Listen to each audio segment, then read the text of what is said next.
We have no Moody, and everybody else is here. So then we open up the open forum. So open forum is an opportunity to address the council. Our little rules here say that each subject is supposed to be given 10 minutes, but I assume that most of you are here for the same reason. So the only thing that I would ask is that if you have statements to make, then feel free to come up and make them. We'll let everybody speak who wants to speak. But try and avoid, rehashing the same thing over and over and over and over and over again. So does that all make sense? Yep. Okay, sweet. So forum's open. If you come forward and come on up and identify yourself and then go for it. Could I go first, please? Well, I mean, he's already up here. Let Mike go. Yeah, let Mike go first. You want to go first, please? I think that makes the most sense. I just have a statement for you guys. Where would you like me? We'll just have a seat. Yeah. Okay.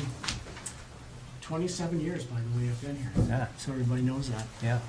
One of the reasons I'm retiring early is to bring attention to our unfair pay equity system, our comparable worth. The system is archaic. It's 20 years old. Everybody knows that. I think you could ask anybody that's in the city. They're not happy with that system. Okay? I don't want to see what happened to me happen to another city employee.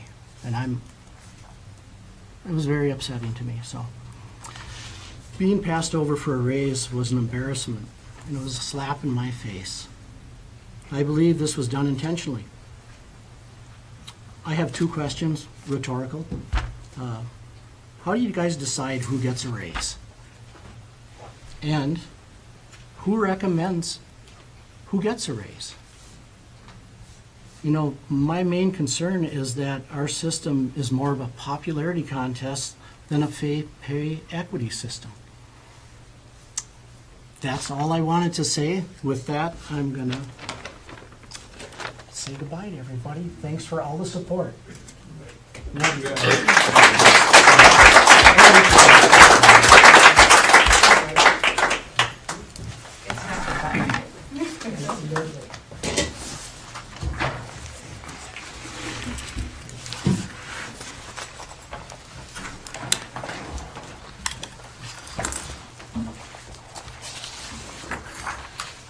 Gentlefolks,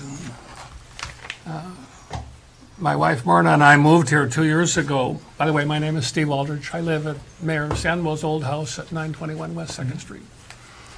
Next door to one of the city council members, I understand, but I don't see him here tonight. You're the only one who's not here. In all events, we moved here 2 years ago so that both of us could access the Grand Marais Art Colony and so that I could golf at Gunflint Hills and other Arrowhead courses. She paints and has joined the Fiber Guild. I joined the Writers Guild to support my memoir writing. And I've golfed at Leicester Park and Duluth and Lakeview National at Two Harbors and Silver Bay and Superior National at Lutz, but most of the time at our local course.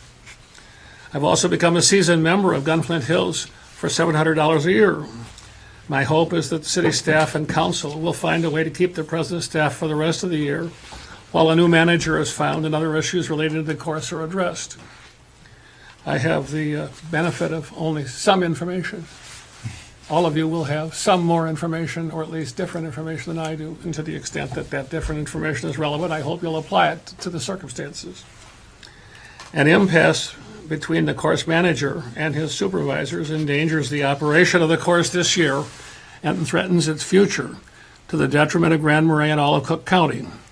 Please note that I like Mice personally, the current manager, but my focus is not personal, but rather on the middle range and long term of Grand Marais, my newly adopted city. You need to find a way to keep Mike while you look for a new manager, and personal egos involved on both sides need to be sidelined for all of our benefits. Here's what I understand are facts. Mike gave notice of his intended retirement at the end of this season about a year ago.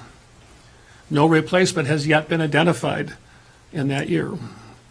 Mike is upset because he feels mistreated compared to other city staff of comparable responsibility.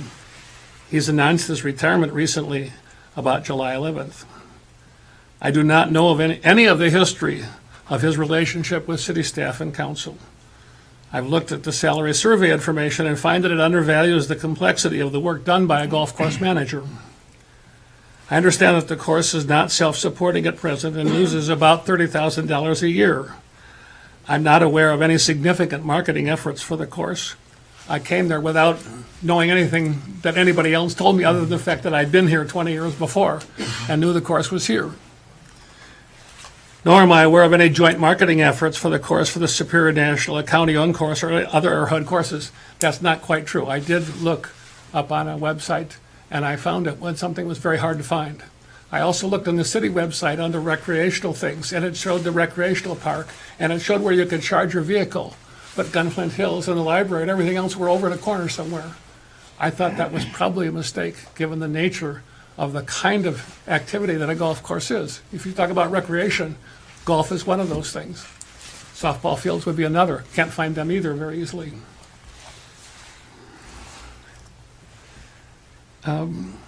The course has suffered severe winter kill in 2018. It is a beautiful recreation space. I think of it as Wood Hill North.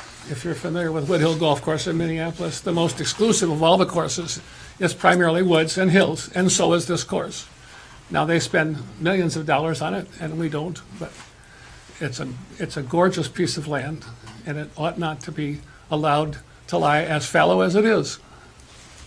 There's a group of seasoned members, about 45 I understand, for whom the course is a significant source of exercise and sociability.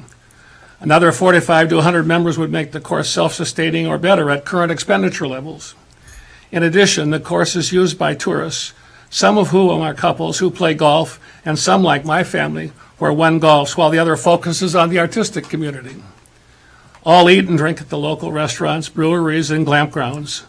The golfers repair to Birch Terrace every Thursday afternoon, I'm told. Mike and his supervisors, and perhaps the mayor, can sit down in mediation and work out differences. It is not too late if egos are set aside on both sides. The city needs someone of Mike's skill until it has a replacement.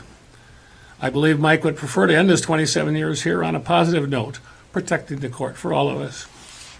The golf course is as much a marketing positive for the city and county as the art colony, the North House, the municipal library, and all the other city and county supported efforts that undergird economic life of our community. It could be better. Rather than close it down, get the intellectual power and connections of our people focused on making it work better. And in the meantime, don't blow it by the rash actions. I hope our better angels are given a chance to help. If you want my help in fashioning solutions, short or long term, I'm available. By way of background, I've served both state and federal governments in all three branches over the course of my career. And I have some insight into how government things go wrong and can be made right. I served as a mediator for the last 7 years and as a judge and lawyer for 38 years before that. Thank you for the chance to listen. I have copies for 1, 2, 3, 4, 5, 6. There you go.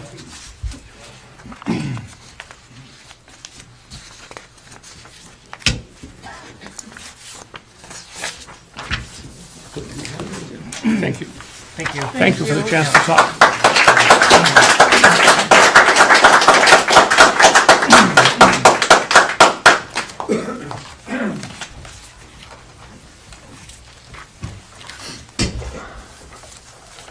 Hi, I don't know too many of you. I know a couple of the babies, but none of the others. My name is Dick Dorr. I'm retired law enforcement. I worked for Cook County for 27 years. I lived in the city of Grand Marais for almost 40 years before I moved out in the country. My primary, other than to support Mike, of course, which it probably may be too late to do that. I don't know, that's up to the mayor and the administrator and whoever the powers might be to do that. My other main concern, of course, is keeping the course open. I started playing up there when I was 12, and I'm 70 now, so you can do the math. It's one of the few venues in the community for the locals. I mean, obviously there are tourists that play there, but I raised my family here, I did my career here, I stay here in the wintertime, and it's one of the primary things that I really enjoy doing in the summertime, in the summer months. And my main concern is, of course, it may sound selfish, but I think there are many, many folks that feel the same way that I do. I think it's special. You know, my Grand Marais that I grew up with is gone. It's changed so dramatically. The community has changed so dramatically that the town I recognize as my hometown is gone. It used to be much more homogeneous, and now it's so fragmented that I don't know how to even address that issue. But the issue I'm here for is I'm supporting the continuation of trying to keep the golf course open. My main concern too is it takes a qualified person to operate the chemicals and know what to do to keep the course open. So something to think about. I hope we can reach some type of a compromise, and good luck with your decision making. Thanks, Dick. Thank you.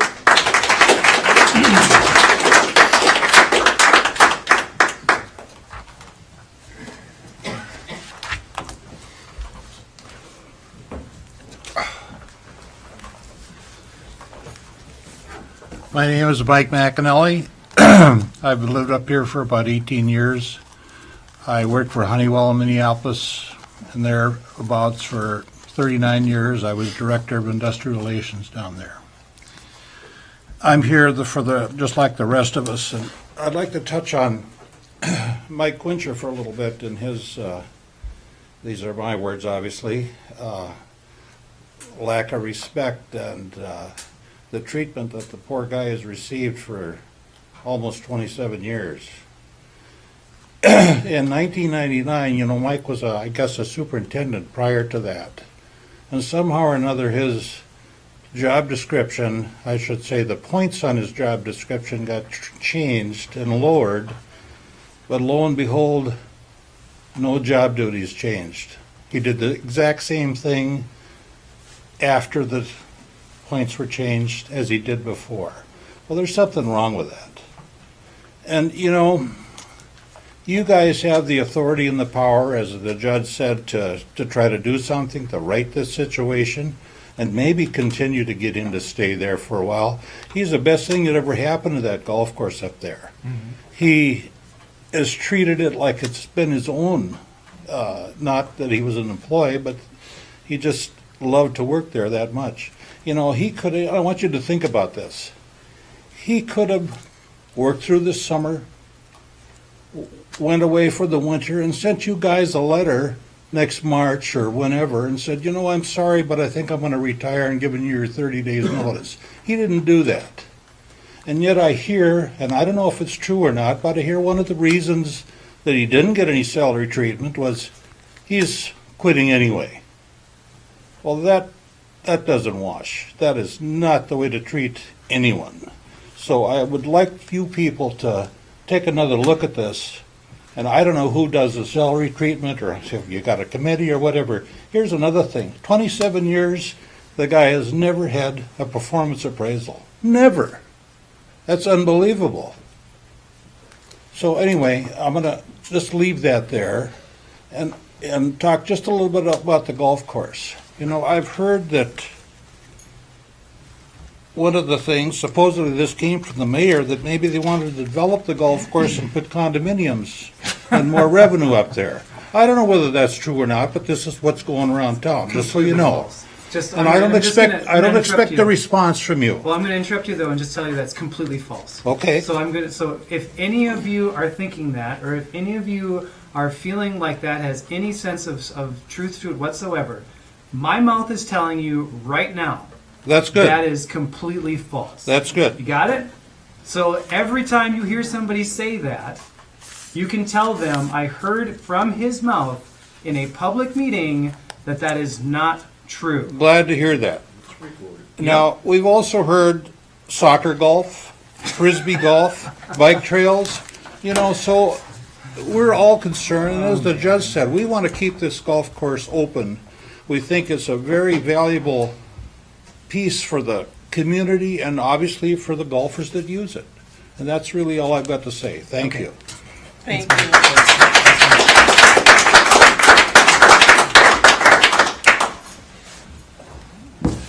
My name's Steve Ortman. Kelly, I used to curl with you. Yep. Jay, I think we went to the same college. Yeah. Yeah. Mike, I know you We're the younger. through Como and business.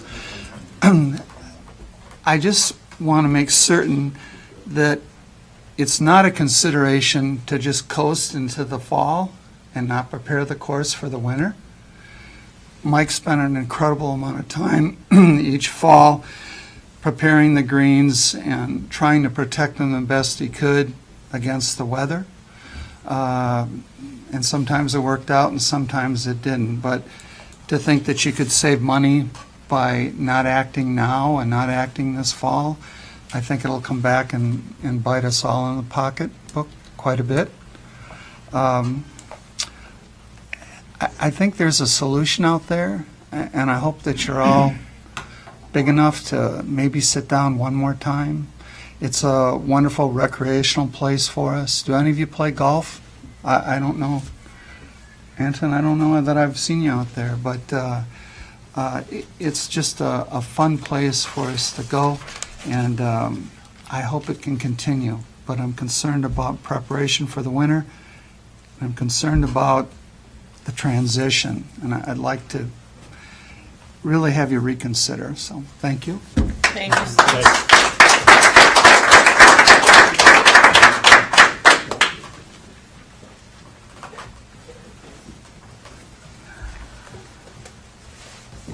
Hi, my name is Dan Richards. I'm a retired UPS manager, and I am currently and have been for the last 3 years the secretary in charge of the Gunflint Hills men's golf leagues, both the senior and the regular. We have 50 men who play on the regular men's league. We have 20 seniors. I think the oldest that we have currently is about 83 years old that play on our course. And I'm concerned that as I become older, that the course will not be there as it has been for my entire life. What my concern is, and what I'd like to address to the council today, is in most business, in most operations, there are extended plans for future development. And I don't know if there is a 5-year plan for the golf course. I don't know if there's a 10-year plan for the golf course. I don't know what the council has thought about doing with the course to make it a more viable part of the community, or if they have at all. But I think it's necessary that you do. If you're a golfer, then I think as a city person, you should be utilizing it instead of utilizing someplace else. I think it's important for the community that it shows that you care about what we do. The manager in charge of your recreation department, never met him, don't know who he is, but my understanding is that he has not been to the golf course on a regular basis in the last 3 years, and that's his job. And I think that's a sad state of affairs when it comes to managers that don't keep track of the things that they need to look at. And I just hope that you as a council can look forward and make plans to make the golf course a little more viable, spend a little money on it, be a little active on it, and make it so that all the people in the city and the county can enjoy it. Thank you. Thanks, Dan.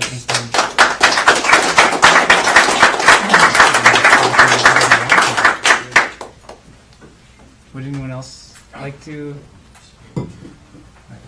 This was planned, is it? My name is Marlo Loic. I live across the road from the golf course, and I just wanted to let you know what Mike has allowed me to do for the golf course and the fine people that golf there. I've been there in that area for 15 years, built my house, mostly because there's a golf course across the road. And probably none of you have noticed any of this, but I've planted over 100 trees on the golf course. I've cut dead trees. I've I help mow now. I get paid for that.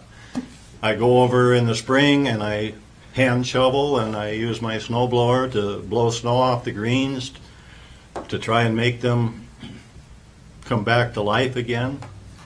And I couldn't work for a nicer guy than Mike. He's allowed me to do a lot of things. He's a good manager. That's all I can say. Thank you, Marais.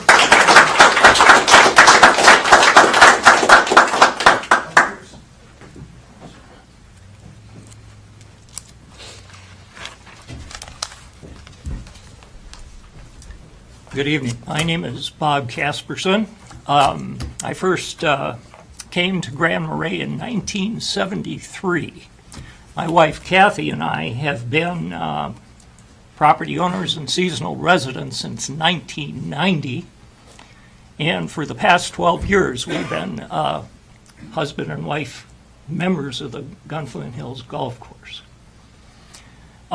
We have extended family, we have immediate family that enjoys Gunflint Hills.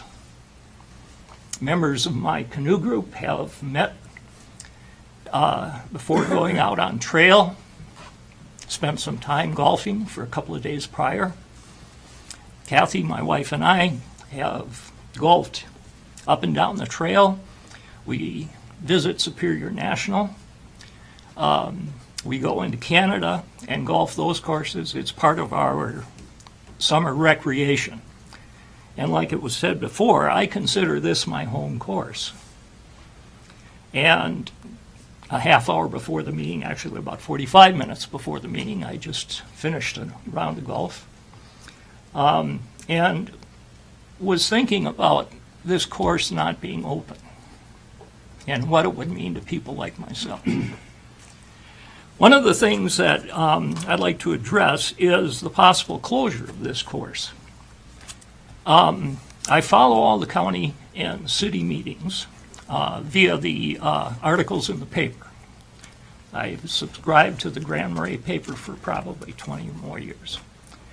And without fail, I read the discourse about the meetings, the subject matter, etc. Mike has been before this group and has been the spokesperson for Gunflint Hills. He has served as a manager by his actions and all of the things he has done for that course, even though he does not carry the title of manager. But yet this group has, on the job description for this vacancy for the superintendent, within the first couple of paragraphs, use the word manager. Now, if he doesn't have that title on paper, that's irrelevant. It's just simple semantics. He does everything a manager does. For any of these other departments within the city, that's a whole nother issue. But I think that's something that needs to be considered. One of the things Mike was gracious enough about doing is the fact that he informed the city that he was going to work one more year. And if I'm not mistaken, the Grand Marais article that appeared in, it was in the month of October last year. I was not shocked because I've talked to Mike off and on and I consider him a good friend. But the fact that he was gracious enough to tell you that it's time to start looking, I look at that as an act of kindness and an act of responsibility on the part of that man. One of the things I've always looked for in any of the organizations I've been a member of, and in any of the jobs that I've held, and I was a public school teacher for 36 years, and I managed a band program in one of the metro high schools. If there was a transition for staff, I never let that opening in my department slide. I always had somebody either in the wings or at least somebody that I could work with to make sure that the transition was there. I asked this group, was there ever consideration for a transition plan. And if not, I think that was a huge mistake on this body's part. You can't let a valuable resource all of a sudden come to a screeching halt in mid-season. In fact, it's not even mid-season, without having had that addressed. And if there was no transitional plan, it's time for this group to make up for lost time. Because if that resource goes to seed, it's going to hit all of us that value that. Not only golfers, but everybody that pays taxes to the city. If there has to be additional funds to bring that back to life, that's tax dollars. Wise use of tax dollars. That should be a consideration. And my question, I guess, probably to wrap this up, because I wanted to talk about many things that have already been addressed here. But if this was not a valued resource in the minds and hearts of the people on this council, and Mr. Mayor, you're included in this, then I think that speaks volumes about this group. If it was not a valued resource, and to me, I have to ask that question because of what has transpired from the time that Mike talked about his retirement to the point that we find ourselves right now, where this whole situation is tinder quick, and it's very volatile. Cooler heads prevail, possibly. What can be done, the future can only answer that. But these are some considerations, I think, that have been overlooked. Thank you for the opportunity to speak this evening. Thank you.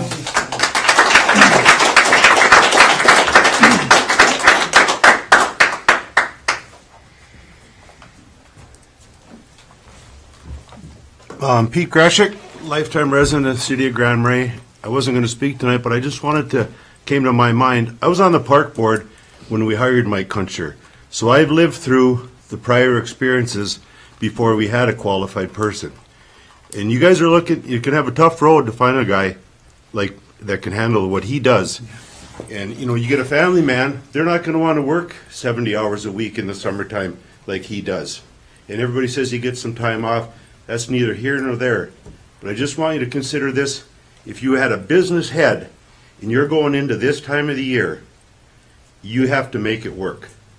And whatever it takes, it's going to take a little extra work or whatever, you better consider it's crunch time. All right, thanks.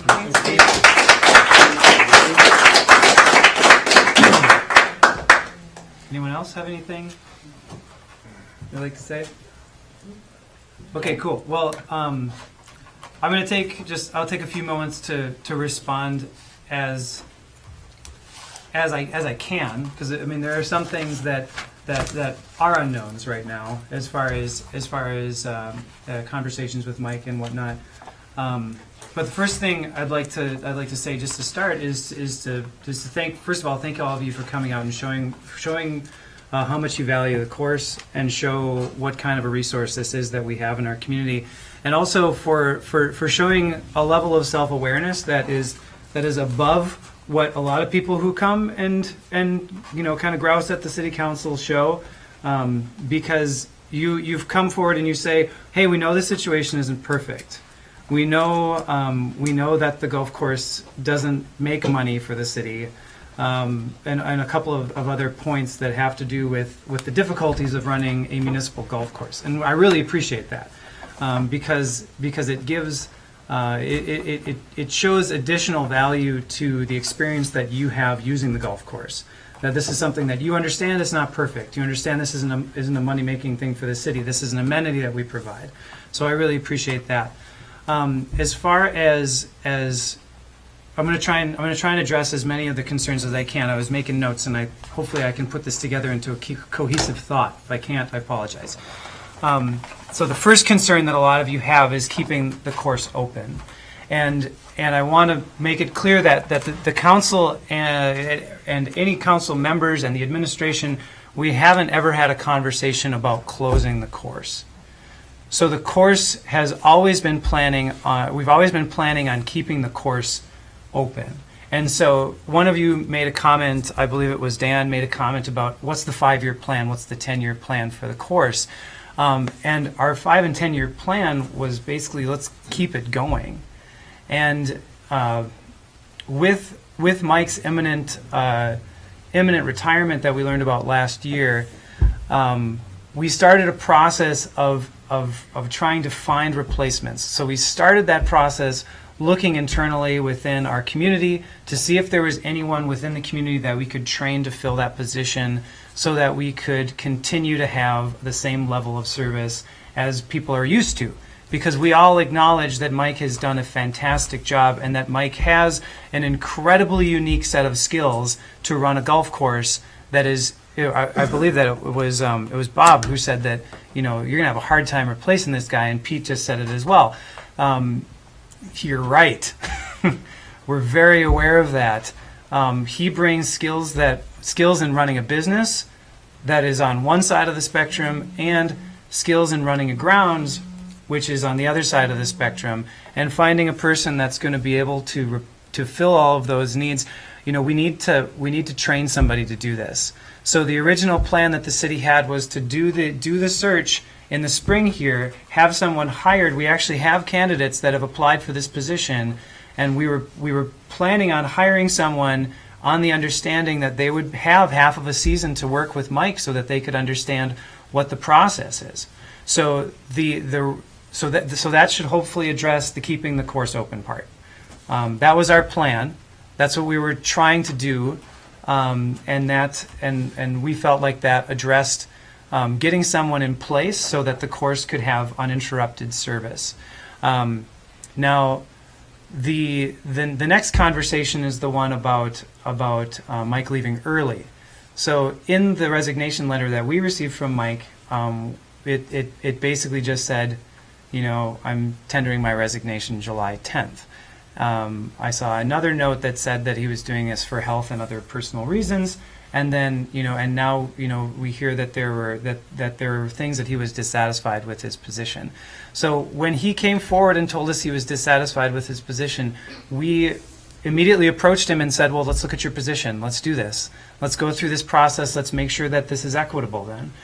So there was no conversation about let's just push it off until next year because he's retiring anyway. The reason that other members of the city supervisory staff were given raises is because of changes in service levels for their positions. So, for example, the liquor store manager had his position looked at because we were starting to be open on Sundays.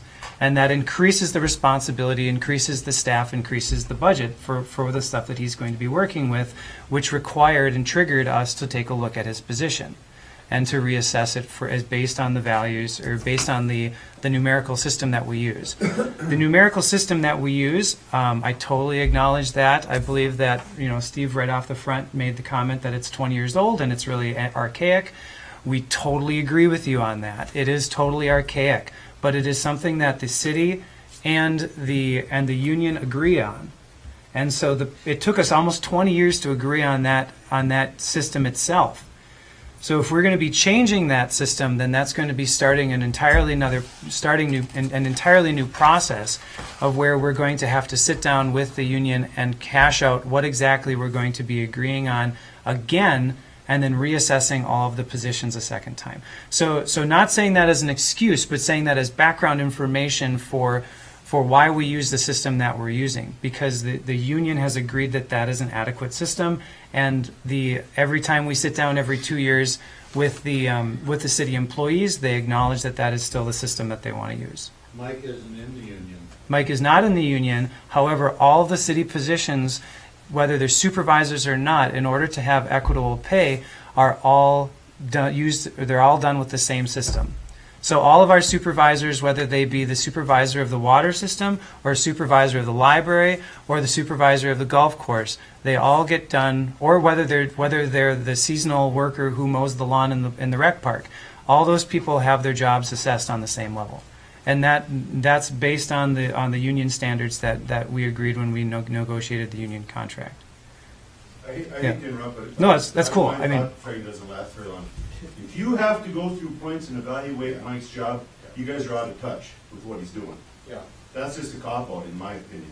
Well, that's If you're also. not aware of what he's doing and you have to sit down and reevaluate him, it's, But in all fairness, you have to come up with a job description and then look at what it is. It's not unheard of to have a point system. I did touch base with someone who's spent many years in HR at very high levels today and said, I have some questions, and he was able to help me. This can happen, it can work.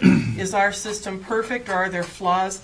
That very well could be. I'm not going to disagree with some of that. However, I do think that overall, we're doing the same process for all of them.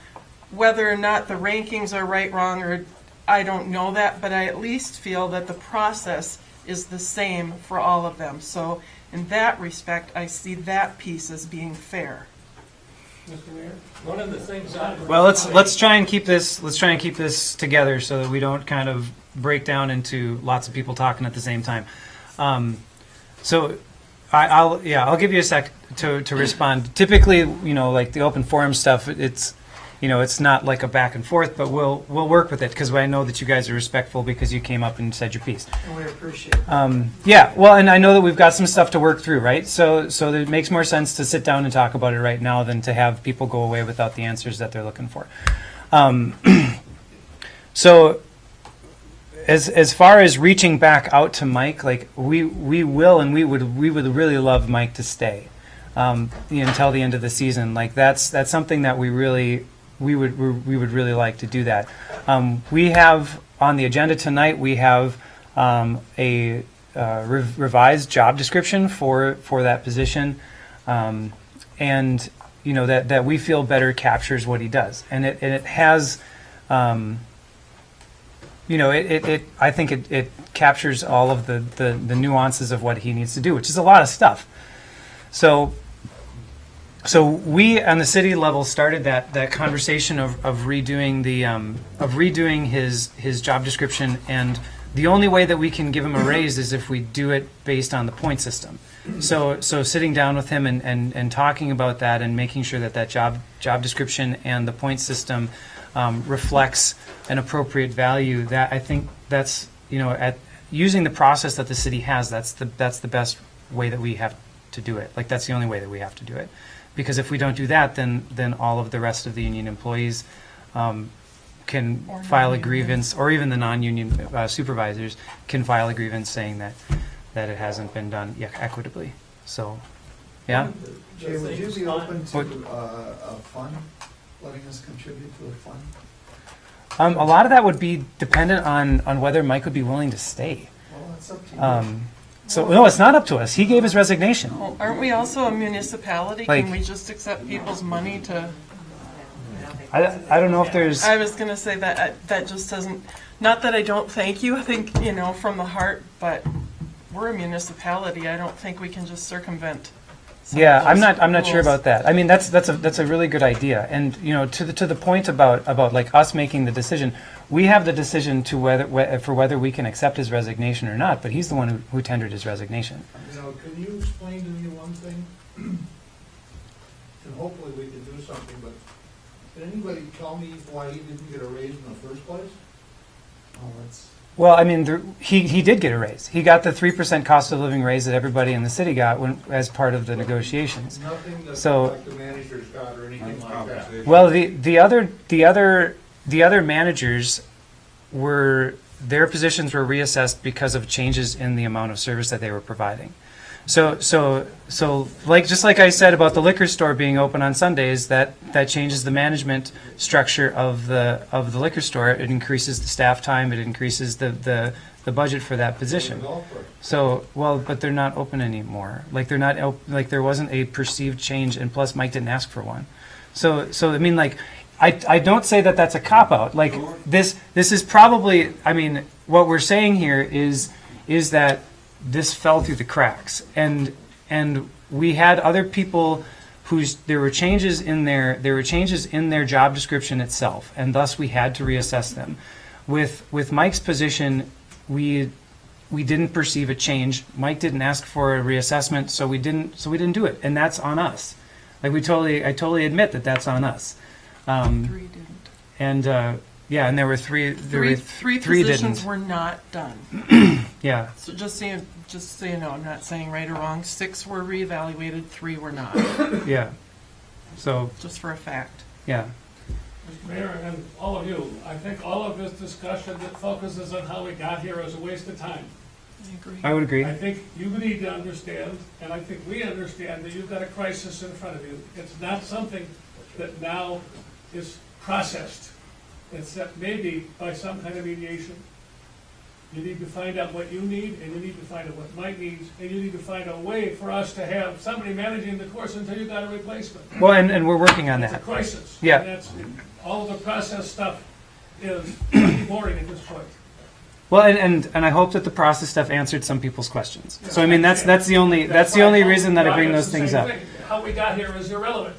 Well, and I acknowledge that we do have a situation here, and we need to move forward with it. And so what we're looking to do is, I mean, we'll definitely engage Mike in conversation again, and see if we can convince him to stick around, because that would be the best case scenario. We have people who have put in applications, whom, if they were trained by Mike, could make very good managers. We don't have any applicants right now who could start and who could run the golf course at the level that Mike runs it right now. And that's just a fact, because Mike has 27 years of experience, and he's a good guy, people respect him, and he knows that course top, bottom, upside, downward, and everything else in between. He knows every single piece of equipment that's up there. I mean, that it's a crazy idea to think that we could find somebody who could step into that position and who could fill his And it's a position. shame that you guys let it fall through the cracks. But you see, we found out just like a week ago that he was planning on resigning early.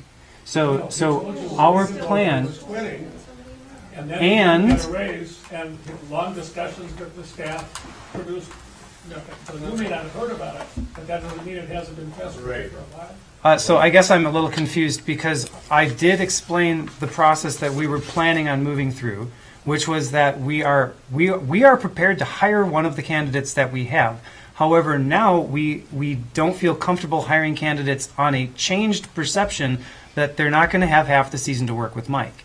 So maybe just let me hire finish, consultant. Steve. Just let me finish.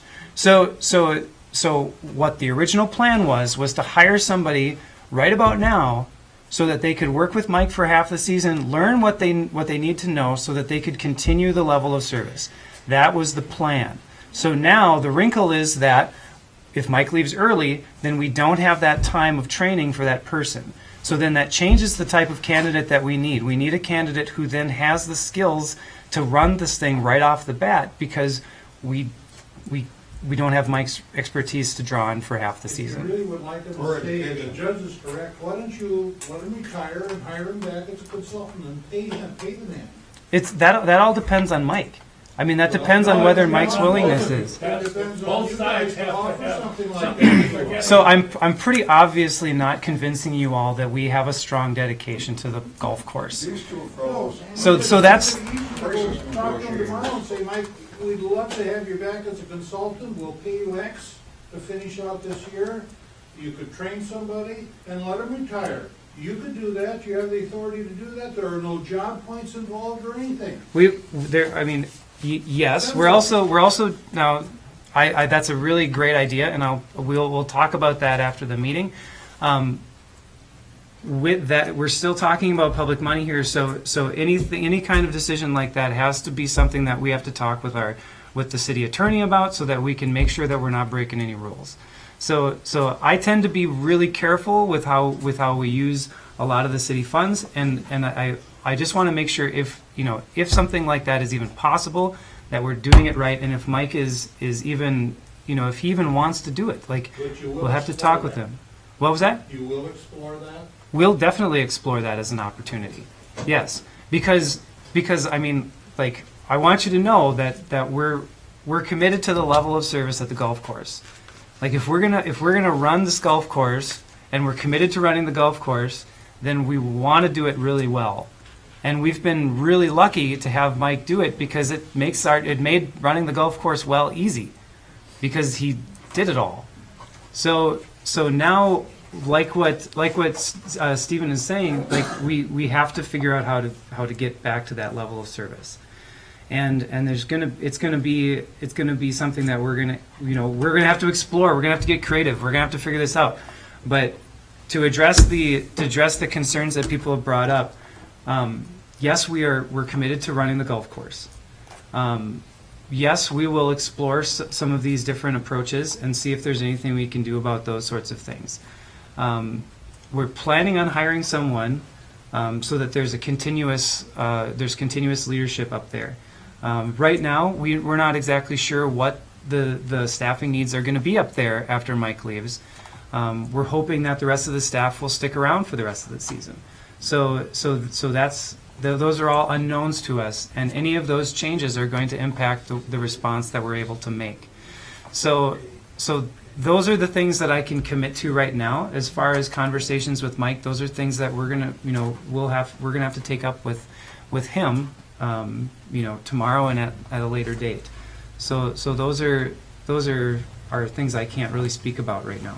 So You've been kind with us with time, and we appreciate that. okay, thanks. And I'm gonna go, as soon as I got a copy of this agenda that has a job description, if there's an Yep. extra one. Well, that's the one for the public. So you and the rest. No, take it. We It's on can. the website? If you just, It is on yeah, it is. Yeah. Thank you. Thank you. Okay. One question I Yeah. have for you, Mr. Marais. You had mentioned Mike did not ask for an evaluation, and I'm aware of the three people that have not been addressed under this ROI acronym evaluation program. Did the six that were evaluated request that they were evaluated for this year? Yes. Now, why is it then that Mike in 27 years has never had an evaluation done? That's something that will. And we can't speak to I the was- last 27 yeah, years I've either. only been here for 4 years. I completely agree with you. And I just spent 2 years in leadership courses, and I'll tell you what, the very first thing that you do for your employees from the get-go is do evaluations. So at 30 days as a supervisor, you're checking in. Maybe at 60, you're checking in. And at 90, you're doing something formal on paper. And at least once a year, it's formal and it's on paper. That's how I believe, and that's how I hope we move to.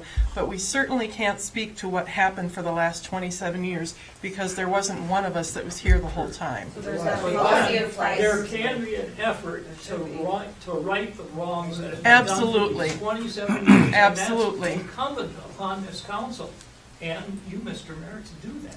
Do the right thing for this man. Do the right thing, and it will never come back to haunt you. And we're moving down that process. So that's where we're at right now. Now, whether Mike wants to engage in that process and continue through the end of the season, that's totally up to him. So we're really hoping that he chooses to. So the city has been moving down that process. And we went up and sat down with him. Mike and Dave went up and sat down with him and talked about the new job description and talked about beginning the new rating process, and he seemed okay with it. And then later that day, then he said, I think I'm going to retire. So there's That's we're not sure exactly how that stuff goes, but You may not be aware of the fact the man has lost 15 pounds, and Mike was not a large man to begin with. 15 pounds within a 2-week span because of the angst that this situation caused him. I would be hard-pressed to look at this group of people and say, yeah, I still want to work for you, regardless of what monetary incentives were. and that's his decision. That's his decision, but it's incumbent upon you to realize the impact. And we're of what working on that. I mean, how can what else do I have to say to convince you that we're working on that? We have to go through this process. If we don't, But you could hire the guy and check with legal. You have to do something to, in my words, sweeten the pot a little bit. He is very upset with the way he's been treated, and I know you guys haven't been, but the city manager's been here for many years, and I think he runs the place. That's what I'd like to add that, I don't know what kind of discussions you had, but I just had a discussion with the city administrator, and he told me, we're not so sure we want to keep this golf course. It loses $50,000 a year. There you go. So if you've gave him the feeling that we're not gonna run the golf course, and now you're telling me you're all for it. There's Well- some confusion within We, yourselves. okay, so let's talk truths here. So the truth of this thing is that the golf course loses money every year, right? Yep. Like, we know that's true, right? And I was told by your administrator, we're not so sure we wanna keep it open. Well, we don't have any plans to close it. Don't shake your head, because I'll swear on the stack of Bibles. Yeah, you have Exactly to, what you Pete, told me. Pete, you gotta, hey, Don't Pete, start just shaking your head stuff. calm it down, It's Pete. not exactly what I told you, and I'd be happy to repeat exactly what I told you right here, which is that I'm not sure that the community supports the idea of losing money on the golf course. That's got nothing to do with whether we intend to run it or not. It's a completely different conversation. The other thing I said to you is, why are What part of you... the community told you they didn't wanna run it then? Okay, So, let him finish his thought, and then we, the other thing I told you we're getting was... close to the end of this conversation, I Gotta can be tell. respectful. that I think an interesting question for you to consider is why you're paying for the golf course when Marlo's not. He lives across the street. Why is this something that the city of Grand Marais taxpayers are supporting when it's clearly a community-wide benefit? So that's just a question for you to consider. That's not a statement about whether we want to close it or not. Well, the statement you told me is, we're not sure we wanna keep it open, it loses $50,000 a year. No, That's what you told me, Mike. Not what I And told don't you. deny it. Hey, so Pete, what you guys said in a private conversation has no place here in this public meeting. I was just trying to convey to you that you tell me you're all in support of it, but he's not getting the message. yeah, and we're the ones who vote on it, I not know, but him. you better make sure that he gets So, on board with you. We're the what ones your who vote on it. desires are. We're the ones who vote on it, not him. That's okay. So if you hear from us that we want to keep it open, we're the ones who vote on it, Okay, not him. that's good. Okay? So the truth of this matter is, though, that I've had people grousing at me about the fact that we lose $50,000 a year on the golf course. Because when the property taxes went sky high for the county, and we managed to keep ours at 3%, then people were like, well, hell, if we got rid of that golf course, then we'd be at 1%. So this is something just to consider. Like, I'm not changing any of the statements I said earlier. I'm telling this group of people things that I've heard from another group of people in our community. So those are that's some background information. Right now, everything that I just said about us being committed to keeping the level of service at the golf course the same, all stands true. So we have to calculate a lot of different things. Right now, there's enough inertia going towards the golf course staying open and people using it as a community asset that there hasn't been conversation about closing it. Do you contribute to the why? We do contribute to the Y. So does the county. Yeah, so does the county. And our contribution to the Y is, The library. what was that? How much do you contribute Okay. to the library? Okay, so now We're going way now we're off talking track. apples and oranges as well. So You brought that up. what did I bring up? You talked about the fact that maybe the county and this and that, and you talked about the golf course loses 30. What is the YMCA cost the city? So we're talking about a different value structure, though. Why is So that? because we're talking about a different user group, we're talking about a completely different expectation. I think It has a lot to do with a lot. I- So would you say that the community views on the library and the golf course are exactly the same? That isn't what I asked you. I think we need to back up. I think we And- need to stop and you guys would need to go do your job and. But we appreciate the dialogue, really. Yeah. Yeah. So to wrap it all up, I mean, the things that I said about the golf course, we're doing our best to see what we can do to fix this situation. We're committed to keeping the golf course open. We want to keep the level of service at the golf course the same. So there's a lot of things that I think, we should all just take a big deep breath and we're all okay. Now, the running of a municipality is always going to be a little bit messy. So I would love to have these conversations with you guys at a later date. Just if you really want to have them, let's have them. But we do also have a lot of stuff we need to finish on this for this agenda, and I'm hoping that we can leave at a decent place here. So Thank you. so we'll follow up, and we'll do what we can, so that the golf course is not at risk, I don't think. And we'll do everything we can to make sure that it's preserved. So, got it? Thanks for your time. Okay. Thank you. I got one more thing. Yeah. I'm an employee at Mhm. the golf course, and of course, most of you know I'm friends with Mike. How many of you have left your job? It has a job, but he was gonna retire, and he left his will for the golf course to be run for a long time. Obviously not now, but he had that golf course in his will. That's it. Okay. Uh,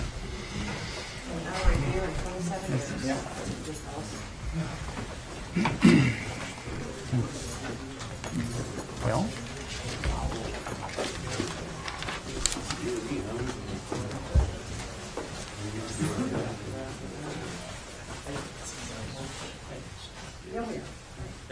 Thanks.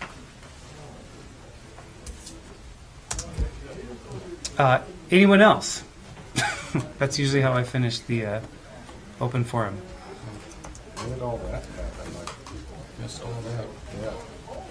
Like just recently? Pretty much just recently. Yeah. What? Oh, All yeah. of that. Yeah, well, over the course of 27 years, I think, it's probably built, and now we're here. Well, sure. Okay, so 2 weeks. That's how long it's been. Yeah. So we can close the open forum.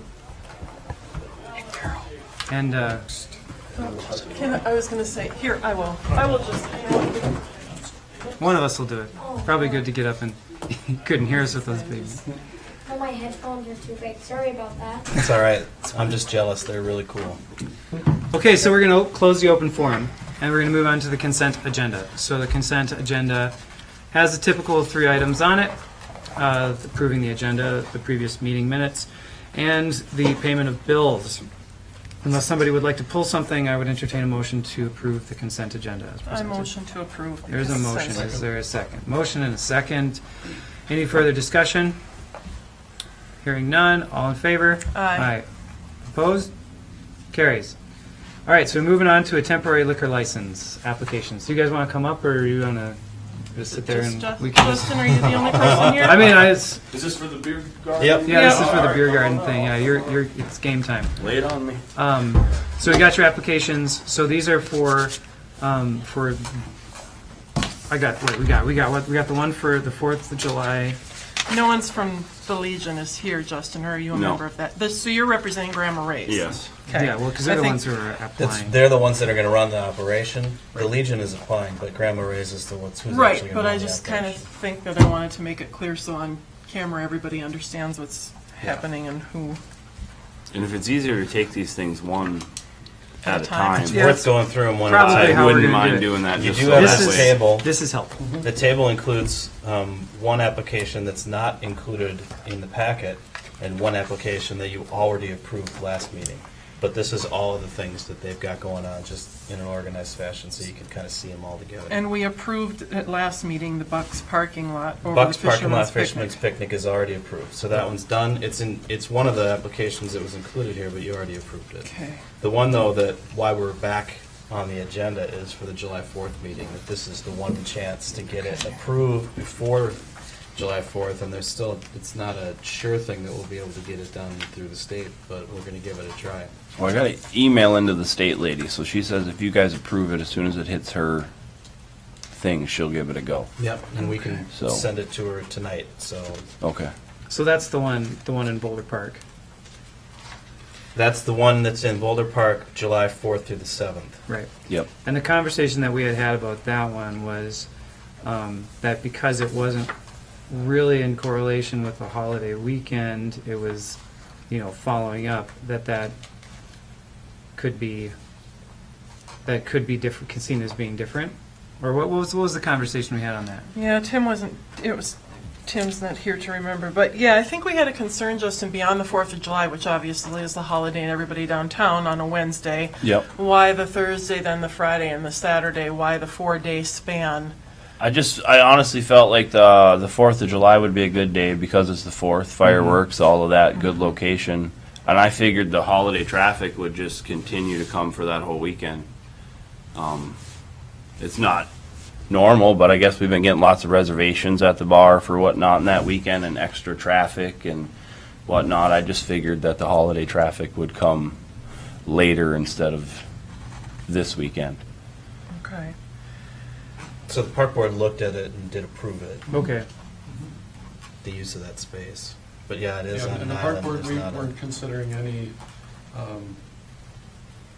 setting precedents for other groups doing beer gardens. It was just, is this an appropriate use of the park space? And Yeah, and I we thought think that yes, it also came up, like you said, is who else then would be, if we do this, Mhm. obviously for you, Mhm. down the road, are there 3 or 4 others or 5 groups that are then gonna every year want to apply and say, hey, this guy did it, now we wanna do it, how would we? I think that was part of Tim's concern is, we don't have anything as a city in place for this, if I'm remembering the conversation correctly. Seeing as it's pretty much the first time, This would be the first time. I figured I'd have a little bit of a roadblock there. I mean, it's for the 4th, it's the first time. Yeah. We've had Dragon Boat Festival, had a beer tent a couple of times. Yeah. Music Collaborative had a In beer Boulder. tent last year. In Harbor Right. Park, not In Harbor Park. Not in Boulder Yeah, Park. Yeah. yep, Right. yep. And so, I mean, like, I do think, well, one of the things that Tim said in the last meeting was that we should sit down and we should think about how we want to do this, because Okay. if we approve a beer tent for, or a beer garden for Buck's parking lot, Harbor Park, and Boulder Park, like those are all 3 locations that have been requested for beer gardens. Like that seems a bit much. So that might be something. Who would it be that would work on, is that us? That would work on a concept of. Well, of could what we would be keep appropriate or us not? separate from Todd Miller's weekend? I mean, because Todd's we're just beer gardening it for Todd, I guess. Right. Well, I'm saying that those 3 locations have been requested. Oh, okay. So those are the okay. 3. Those are the 3 locations that have been requested, and Okay. because the art colony is also requesting to do a meal and In Harbor Park, they've already got a permit to do that. Yeah, to do that. So Boulder Park is really the outlier here, and we would probably be frugal for us to identify maybe just one of those points can have a beer garden for at a time or something like that. I don't know. This is how you do it. We have Yeah. a conversation right now. Yeah. So that's and like none of the things that you suggested are in violation of that. Like if we just said it's either Boulder Park or Harbor Park, then you're fine because you didn't request both of those in the same weekend. Okay. But I don't know. What does everybody think about that? Well, the park board Or- didn't say it was okay for them to be in Harbor Park on the 4th of July through the 7th. no, it was just Boulder Park. Yeah, because they didn't ask for that. Yeah. Right. And So what they're asking for is Boulder Park, July 4th through July 7th, right now on this application. That's what we're Yeah, talking that's the about, first right? one, and Yep. then the second one I believe would be that's the Todd Miller weekend, Yep, and last that's- in July.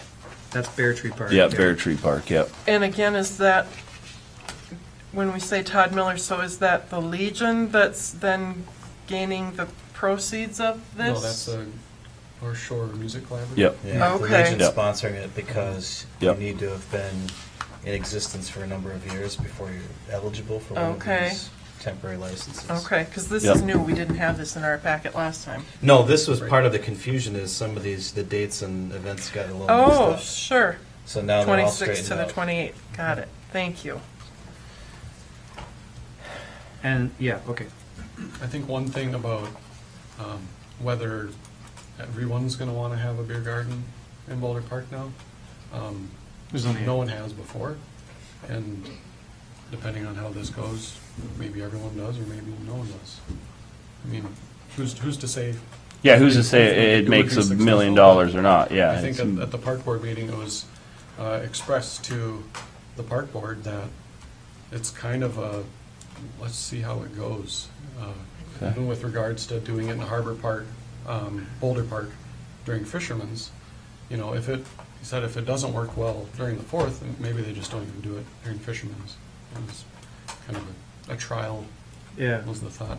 Which is why I was saying to you, Mike, that we just skip that last permit for fishermen's, because I kind of just wanted to see how this weekend went in regards to And that. then you could come back after the 4th? And Yes, because if this weekend goes good, I would like to come back and then put one there for the fishermen's picnic weekend as well. Okay. Same spot, along with our one in the Bucks We parking can, lot. I mean, we can certainly consider it like that. Okay. Well, let's take it one at a time then. So let's start with July 4th through the 7th for Boulder Park. So does anybody have any feelings about that? Either way? Does anybody want to? I'd make a motion to approve. Okay, so there's a motion to approve. Is there a second? I will second. Motion and a second. Any further discussion? You guys are gonna do all the normal double fence. Yeah, do you want me to go through what my plan is? I mean, do you want an outline of what I'm... I think you wrote it out in one of the applications, didn't you? Okay, well, see, Terry did all these applications, so Terry's out of town. That's why you get to talk to me. I kind of was hoping I could do this the whole way through by myself, but he kind of just took the ball. So, I mean, if you want me to kind of tell you what my plan is, I can absolutely do that. Sure. Be great. Okay, so I believe the permit says 60 by 40 for the beer garden? 60 by 60. 60 by 60. Okay, I was under the impression it was only 60 by 40. But my plan was to double fence it. I was going to go 50 by 30 because I thought it was only 60 by 40, and then I was going to go a little wider with the other fence. I'm going to have two entrances, one facing the lake, one on the back to go through the rock wall, tree wall for my employees to get in and out, fill keg trailers, that kind of stuff. I will have two security starting at 3 p.m. every day, and they will go until we close. One will be at the front gate, one will be at the back gate, checking IDs, making sure people aren't sneaking in, that kind of thing. I have that for all of those days. I have talked to Pat Eliason. He will send officers on walks down there, check stuff out, go around the fence, make sure people aren't doing stuff that they're not supposed to be doing. I will also have myself there, back and forth, checking on stuff. I will have bag and a chair chairs for people to buy that they could just buy, either sit in the beer garden or take with them and go sit around the lake after they leave the beer garden. I will have a couple long folding chair tables, 3 foot by 8 foot, and I'll probably stick 8 chairs around them. I will have 6 garbage cans in this place. I have garbage service already lined up. I have a guy that's going to do the fence into the ground like I was told we were supposed to do, secure it into the ground and all that, zip tie the fence to it. I do have banners and stuff made, welcome here, yada yada, this is what we have. I would like to have some type of quiet acoustic music if that's possible. I don't know if we have to do, I don't know if we needed to do a permit for that or not. If it's not amplified. Crazy loud. Right? I think that. Yeah, I was 10 just. o'clock is quiet time. Yes, so. yeah, we'd play no longer than 10 o'clock. But if it was anybody, it would have been Joe Pollock on a guitar. Not on a Friday and Saturday, correct? No, it's midnight. See, this sort of thing is something would be better to deal with the park board. Okay. Yeah. They Okay. kind of set the rules for how that's Okay, supposed to well, we be. can just exclude the music stuff for now then and, deal with it when we have to. But, I mean, that's pretty much my project. I'll have wristbands and all that kind of stuff, and I'll have light at night for people that think that they can hand beers over the fence or anything like that, and I'll And have then IDs clean up checked. afterwards. I have garbage service. I've already got it all lined up, so, I mean, I'm really hoping you guys say go ahead, because I've already kind of got my ducks in a row here, I was so. going to say, you've obviously done some work, Justin. Yes, Thank yeah, you. absolutely. I didn't Okay. want to leave any stone unturned, so. Any other conversation, any other discussion? Hearing none. So this is the motion to approve the July 4th to 7th temporary permit. All in favor? Right. Aye. Opposed? All right, carries. So you said that the next one is going to be July 26th July through 26th through 28th, because we're going to put off the other Fisherman's Picnic one. So this is for Boulder Park, and this is pretty much the same thing that you guys did last year, right? Yep, same exact thing. Yep. It's for Harbor Park. Harbor Yeah, it should be Park, Harbor Bear Park. Tree Park. Yeah, Bear Tree Park. Sorry, man, I Yep. misspoke. Bear Tree is what I meant Yep. to say. Same exact everything. Nothing, as far as I know, is changed in that. I wasn't here last year, so I guess I don't know the whole breakdown, but Right. as far as I know, all the meetings me and Todd have had, it's exactly the Exactly same. the same. Yep. Okay, I'd make a motion. there's a motion. Is there a second? Okay, I'll second that one. Motion and a second. Any further discussion?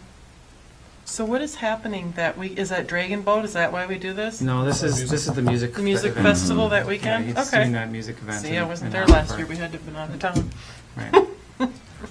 So, all right, anything else? Hearing none, all in favor? Aye. Opposed? Carries. Okay, so, get your ducks in a row about the fish pick one, 'Kay. and just. I mean, it's all going to be the same as Yeah, the just let 4th us of know. July one. I mean, yeah, so the 4th of July one will be kind of a trial one, and Kind of what I was thinking, we'll yeah. go from there. Be my little baby, yeah. Okay, sweet. Thank All you, right. Justin. All right, thank you guys. Thanks, I man. appreciate it. Thanks for sticking around. Okay, so now we've got a personnel report. We got a couple of hires here. Let me just get to the right spot. Oh, I'm too far. It's way in here somewhere. Seasonal front desk clerk at the recreation area. We've got a recommendation from Dave for that. Does anybody have I will motion to approve. I'd second. Okay, so we have a motion and a second for the hiring of Brandy Erickson for seasonal front desk clerk at the rec park area. Any discussion? This is just to get them up to their usual staffing levels, more or less. Yeah, they actually, You must be filling position. You must it's hard need to say something. what usual is because that's a tricky position to Fair enough. hire consistently. Gotcha. But they'll feel pretty happy with this. I did it for 9 years. Just want that on record. You don't It's say not- that out it is- loud, we will make you come back. It is on record. I had to Um, have my first wedding based upon when it was summer and they would Oh be my there. gosh. All right, so we have a motion and a second. Any further discussion? All in favor? Aye. Opposed? Carries. All right, so the other part that we have to talk about is about the job description and then the job analysis that we have themselves. So, you know, as the previous conversation went, because of conversations with Mike, we started the process of going through the job description itself. There were some changes that we made. And this is the first step in doing a reassessment of it. And also it's, you know, considering a rehire, this is an important thing to be done anyway, so that it better captures the position. So the request is to approve the new job description. I hope you had opportunities to take a look at it. You know, there's quite a few duties and responsibilities on it, and some desired requirements, you know, that are there. Some of the things like the minimum requirements, there's a bunch of things in there that we need to, you know, we obviously need to train into the Minnesota pesticide applicators license and other such things. So I would entertain a motion to approve the new job description, unless there is more conversation that we need to have about it. I guess I have a question, Yeah. and you'll help me out with it, I'm sure. Well, we'll try. But this is kind of a standalone. He's supervising clubhouse attendants, groundkeepers, volunteers. He's doing some of our bank deposits. He develops the operational capital budgets and gives them to the park board, city council. He speaks for it. It does not go through the parks department manager, which is who oversees him. Why are we not having this? Why would this not be a separate supervisory managerial position? It's being treated like that. I mean, There's because no I'm- difference in how his job would be evaluated based on who his supervisor is. And I don't even, it's not so much evaluation even. So let's talk about practicalities. If his supervisor is not the Parks Department manager, then I'm his supervisor. I'm going to provide even less supervision than the Parks Department manager. I've got enough people Zero is zero. reporting to me. So it wouldn't make any difference to Mike. It wouldn't make any difference to how we look at his job or how we treat his job But it would And make I- a difference to mine. I'm taking I'm gonna take the name out of it, because we're looking at the position. Yep. That's how I do it. It just, that's what I back up to, and, when I look at, if we were to do evaluations, and if it were, say, your position, the city administrator, you can always go back to talking with employees, interviewing employees, gaining their information, doing a survey through employees as to what he does, coming back to then the park board, possibly, city council, who he speaks to when we do budgets, those kind of things. And again, I'm throwing out a lot of ideas, because I get that we have some glitches, and this is kind of a gray area. I'm not sure well, if there's a problem, first of all, that we're trying to solve, I don't know what it is. I'm certainly comfortable and currently do supervise jobs that are completely different than mine and that I don't have the skills to do. So that's not the issue. It's more about how many of those is it practical for me to have. And we have a pretty flat organization. There's not a lot of places where we have multiple layers of management. But I think in this case it actually is useful, because he goes to the park board as the board that he sees, to just have one person who's responsible for all those areas. And really responsible in the same way that I would be, which is to say not very directly related to the duties that are being taken care of. So when we look at a job and evaluate it, we think about the duties and the types of decisions and the types of qualifications. We don't think about where does it fit on the organizational chart. That's irrelevant. Or what's its title. That's irrelevant. So I don't know what there would be to gain to make a change there. Okay. But I would certainly see some things that would be difficult to do if I had another person report directly to me. Okay.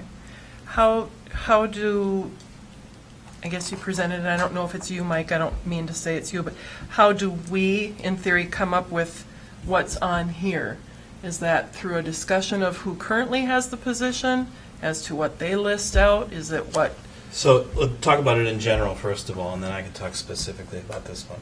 So in general, when we develop a job description, if it's an existing job and we're reviewing it, we talk to the incumbent, we talk to the incumbent's boss. Okay. That's mostly how we create that. Take an existing job description and do a review of it.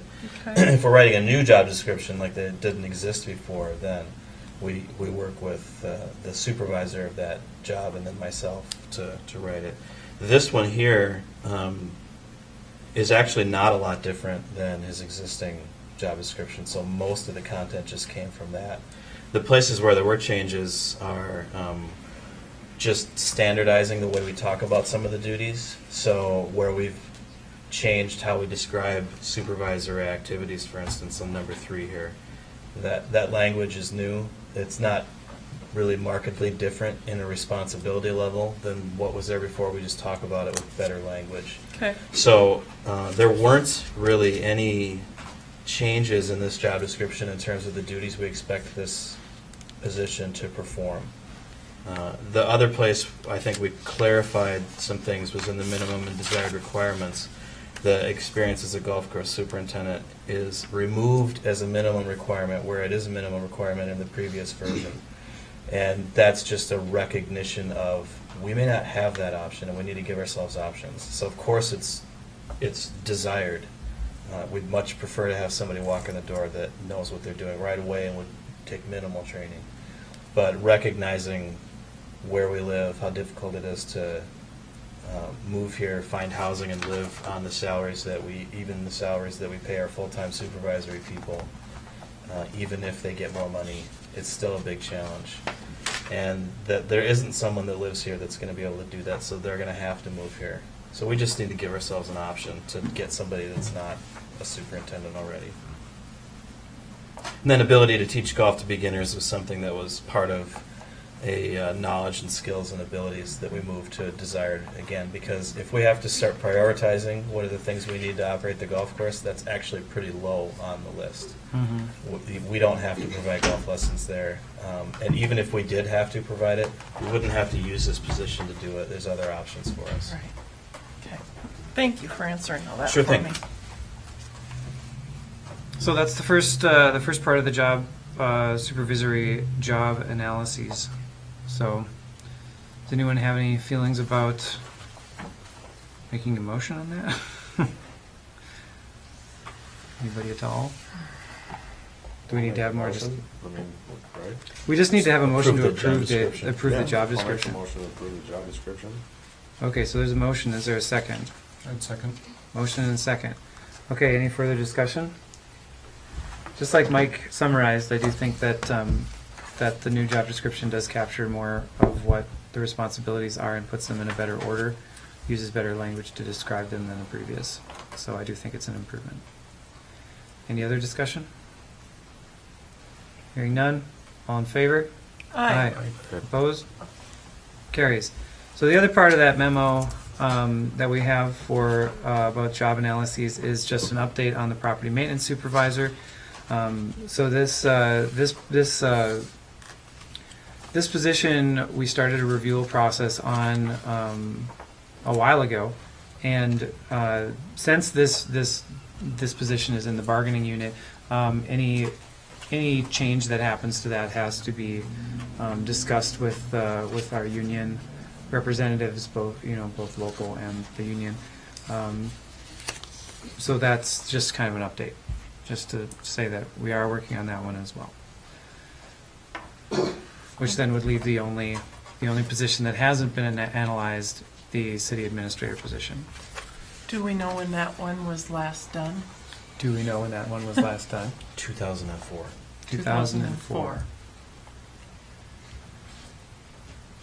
So again, we probably should reassess that one too. We probably should be looking at that. I guess I think we should maybe get through these two as quickly as we can and move into working on that. I also think that it would be important that as a council, we set a policy as to how often we really review job descriptions, whether it's to look at it 36 months to 2 years is very thorough. 3 years, sorry. 5 years is considered good, and not that you always go to change your job descriptions, but you go back and you review to say, are we still doing these things? Is this occurring? What may not fit here and what may need to be added? And so that may be something that as a council we look at and make a recommendation that we want to do some of these things on a better schedule. I think that makes a lot of sense. Great. Everybody wants to know how they're doing and make sure what they are doing is what they're supposed to. Well, how it and jives. that's a job description. It'll come back to doing job reviews Right. to let people know how they're doing and where do we, as supervisors, then you go back and talk about what are they doing well, what do you want to see them improve upon. Right. And I think that's another discussion that needs to happen. But obviously, we have some other things that probably take precedence, but that's very important in my mind that we need to probably have a more formal process and set that, and then make staff understand for what reasons But that's and going to why. happen. Yeah. Cool. Yeah, I would be in favor of moving forward with a policy like that. So I don't think we need to do anything on that right now. No. But I do think that that's something we can add that to our list of things that we And of course, we can are do considering. anything you want along those lines. Just keep in mind that whatever's not being done now that you want to be done is going to either displace something else that's currently being done or is going to require more resources. Right. But sometimes when you're a manager, if you're not busy and losing sleep over it, you might not be a manager. So I don't know where.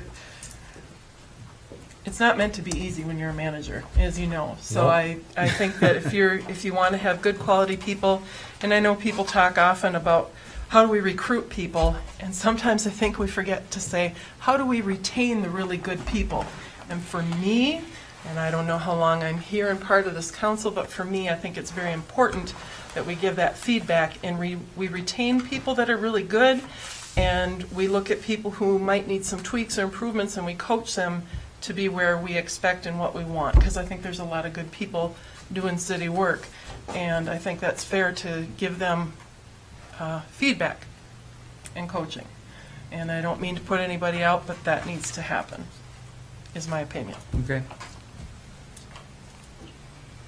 Okay.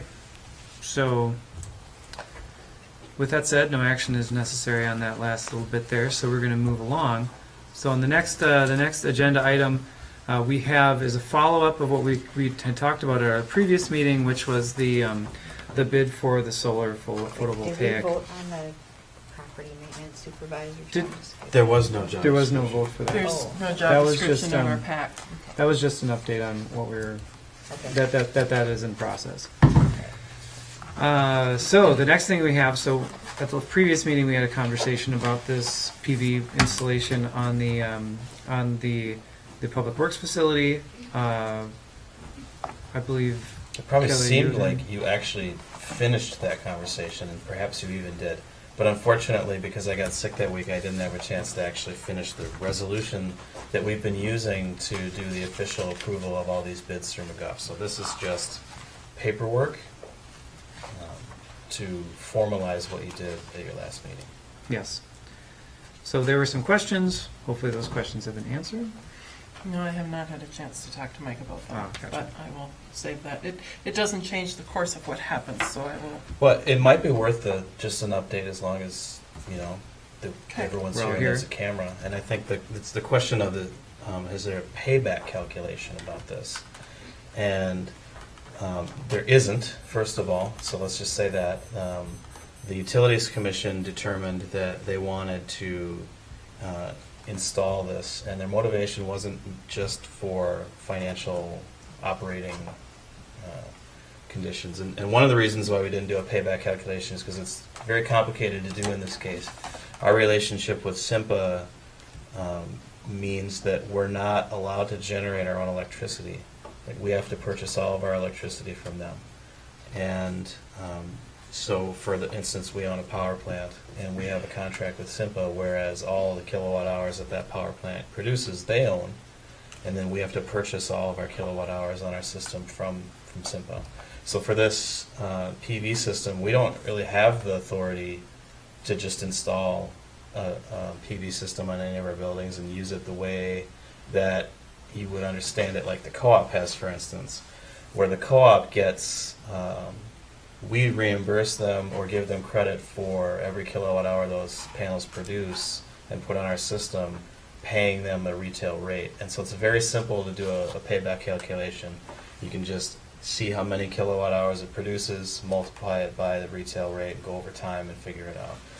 With SIMPA, because they don't have to pay us our retail rate for those kilowatts. As a matter of fact, their replacement cost to purchase other renewable energy on the open market is probably more like a third of our retail rate. It's, you know, there isn't a financial way under that model where they pay us or 3.5 cents a kilowatt hour for what we sell for 10.5 cents. They are going to pay us 8.5 cents, which is more than they're required to do. And that's based on a strategy that both SIMPA as an organization and the Utilities Commission have to encourage more solar in their portfolio. And so even though it's not their cheapest option, either at SIMPA or for us locally, it's just a small piece of it.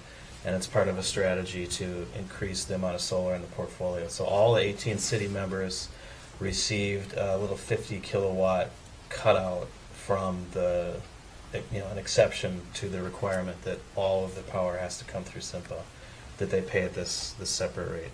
So I guess technically we probably could go back and it would be a little more complex, but we could figure out, well, how does this work payoff-wise? Having spent a couple of years at the Utilities Commission evaluating solar, I can tell you it just is super, super complicated. And talk to George and Carl and Tim about it, and I imagine they're awfully frustrated in trying to figure that out, because that seems like the obvious question you want to ask. But in this case, it's actually not the reason we're doing it. So, Thank you for the information. sure thing. All right, so does anybody feel like they would like to make a motion to approve that resolution? I would make a motion to approve Resolution 2018-13. Okay, there's a motion. Is there a second? I'd second. Motion and a second. Any further discussion? I think that it's a great thing, I think. Any further discussion? Hearing none? All in favor? Aye. Opposed? Carries. Okay, so moving right along.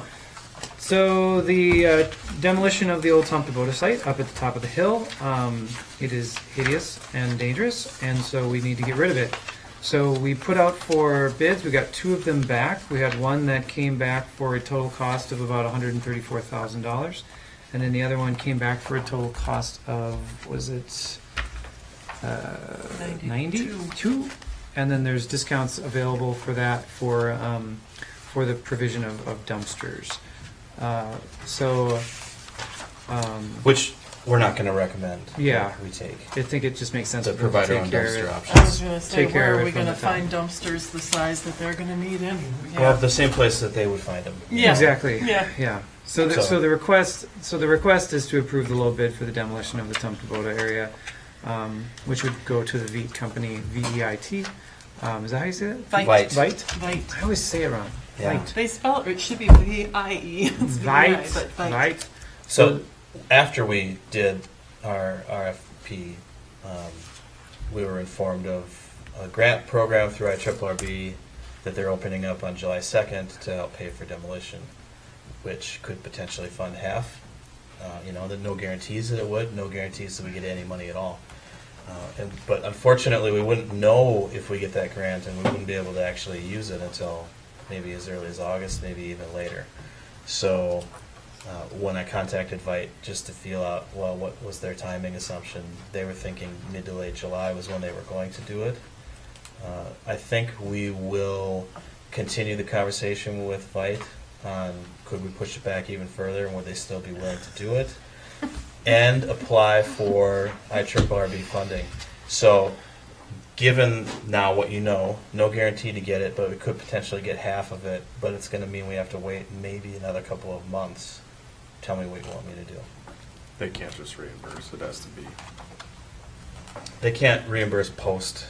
Yeah, they have to have given you permission, and then you spend the money, and then they reimburse. So we're gonna do it anyway.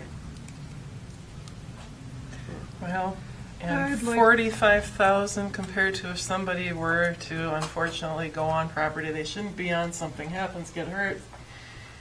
We're probably talking more the eyesore to have for July with heavy traffic, August with heavy traffic. Personally, I hate to say it being a finance person, but I'd rather see it done, since there's no Yeah. guarantee. They're gonna take the sign down too, Yeah. unless it's fallen over already. We could go and knock it over right now. No, it seems pretty solid in its new equilibrium position. Leaning pretty hard though. Okay, so that's I'd what make a you've motion got. With dumpsters. So you just motion to approve with dumpsters. Yeah. So should we make a rider on this about whether we want to wait or go forward? Or do we just kind of Well, can we? approve it and then talk about when we want to Can do we it? put a date on there then, and so that they don't say, oh, we're gonna do it at the end of August, and then we could have waited? You know, I mean, that's the only thing I'd say is we accept this, if they can do it by whatever, let's say July 15th. Yeah, and that they won't be doing it by July 15th. Did They you say said the mid to middle of late July? July is when they were intending to do it. So we could tell them by the August end of 1st. July. Yeah. They can be, And if I they don't know. open, I mean, if that's just, I mean, because otherwise, if IRRB opens up that funding and then we get an application in like right smack dab away. We could put the application in July 2nd. They wouldn't tell us until early August whether we were successful. And And then, then it's too late if we've already done it. yeah. And even if we hear we're successful, that doesn't mean that our contract is done and we're authorized to spend the money. So, we've only had preliminary talks with IRRB and preliminary talks with Vite because this all came up at the same time. So there's still some unknowns about what our options are, but I I'd say, think, my motion would be then to work completed, right? How, I mean, do they give a timeline? How long they think it'll take? I would say. I don't think they Shouldn't be said long. what it would be. So, I mean, can we say by August 1? Or we should say that it works, I mean, what do you say? Or who cares about any of that? well, I this mean, point- everybody cares about it. Clearly, that's one of the issues. That's We why want we're that thing trying to do it, done. Right, but I think that it's in their interest as well as ours to get it done. I'm sure one of the reasons why they gave us the price they did is because they're up at the school doing demolition right now. So, So they'll work on that after they get done at the school. yeah, I think we can just clarify that we need to see it by the end of August, and they could probably make that work. End of July. End of July, yeah, sorry, thank you. I would make We a did motion to important. approve their quote done by the end of July. I'll second. Motion and second. Any discussion? So so I guess for me the concern is that I guess I'm torn because my concern is that we have a pretty good record of getting monies from IRRB, but you make a really compelling argument about the fact that if somebody goes up there and busts their ankle, then that's on us. Or something, I mean, we've got burned areas, if something falls in, collapses, I just hate to say Doesn't that. look super And good. plus it No, doesn't. And plus and it I doesn't ju- look super good. It's an eyesore when you come into the community that's one of the first things you see. And I mean, our business district has kind of expanded up that way, and then to see that, I think it's also heartbreaking for the people that live here to go see what that's become in the last few months. So, You're not just talking that, about morale and stuff like that. yeah, which you can't put a price tag on. But again, I go back to if somebody does something and gets hurt there, is $45,000 worth the gain? Because we could end up spending more than that. Well, and so I would ask then with this motion that we put in an application for the IRRB program as soon as we possibly can and see if there's any way that we can work those two things at the, to work it on both sides. If, Well, I don't know that's how what that he is. said. What? Yeah. That's a different motion. What he said and what You said just get it IRRB done. told me are not compatible. Okay, well then, And I would say if we didn't hear anything about IRRB right now, could be a probably slam would've just dunk. gone through fine. Yep. Yeah. This is just a little extra carrot. Oh, there you Didn't know go, it John. existed. There you Kind of go. a big one, Yeah. but yeah. All right, any discussion? Any further discussion? Motion to approve the Vite bid for completion by the end of July. All in favor? Aye. Opposed? Okay, carries. So we have to pay some more bills. One of the other bills that we have is the bill number 11 for McGough Construction. This is for $45,546. This is for the Public Works Facility. This is for punch list items. And I think there's quite a bit of fence on there. yeah, that's probably just the fencing stuff. And the gate. I noticed Yeah. the gates. Yeah, Gates the up. gate's in It's and it not- works. It's not 100% functional yet, but it's there. There's a few more things to connect yet. So is we need this them. the end of, Nope. still more to be coming? There's still more to be coming. There's not a lot left. Okay. Almost everybody's done. The PV system will probably have some electrical work in the building yet.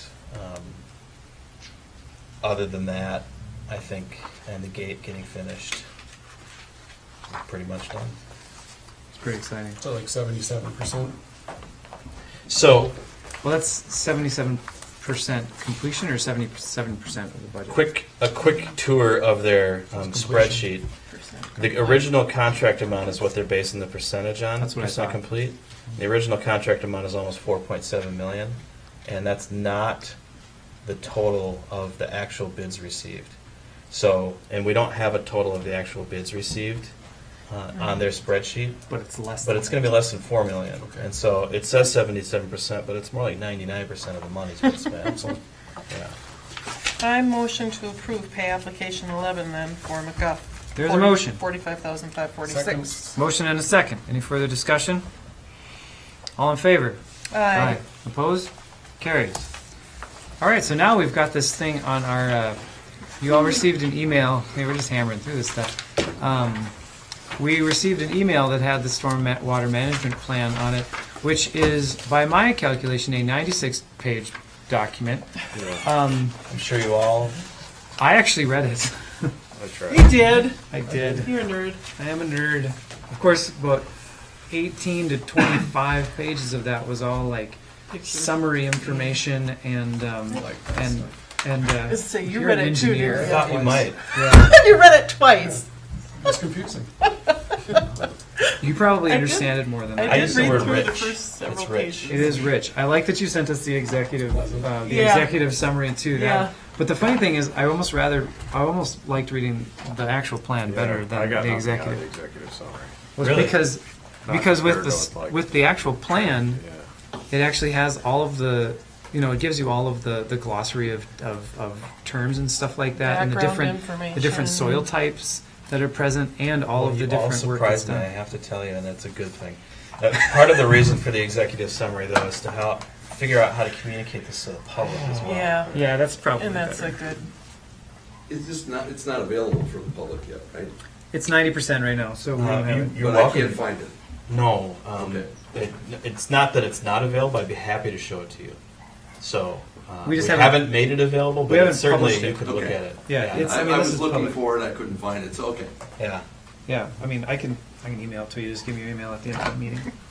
Anyway, so basically, this is a discussion time. There's not a ton that we need to really do with this because this is a 90%. I mean, when they get 100% done, I'm assuming they're going to come and present it to us. Well, 90%, maybe that's a misnomer, right? It's pretty much. If you guys like it, it's done. So we are the 10%. It's what we need to know tonight is there any additional information you want? Is there anything in there you don't understand? Is there anything in there you don't like? What's my next step in terms of getting you better information before you would be asked to actually approve it? That's the question for tonight. And so I'm so pleased to hear that you all dug in and looked at it. I just open it up for comments, and if there aren't any, I'll offer a few. I would say it'd be hard to provide more information Yeah. than you already did. My initial concerns are with the simulations they used, like how accurate could that be? They went through and described that first software was outdated. They got a whole brand new one, re-updated with all new surveyed information, GIS data, and technically it's a really good simulation they did with how many points of interest and there was no way that said that, like a confidence number that this is 90%, but I don't see a way they could have gotten any better data for simulating our flow. well, and sometimes you're gonna get the storm of all storms, which you just can't Well, and we're figure aware that of it. out. I mean, And we've always been aware of Yep, that. we get them.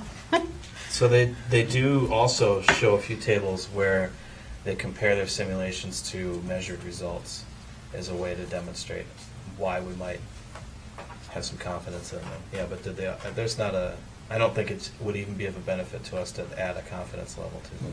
No. That we just kind of understand what they are. It's a planning tool. Yeah, it's a great one. It's a significant improvement over our last version.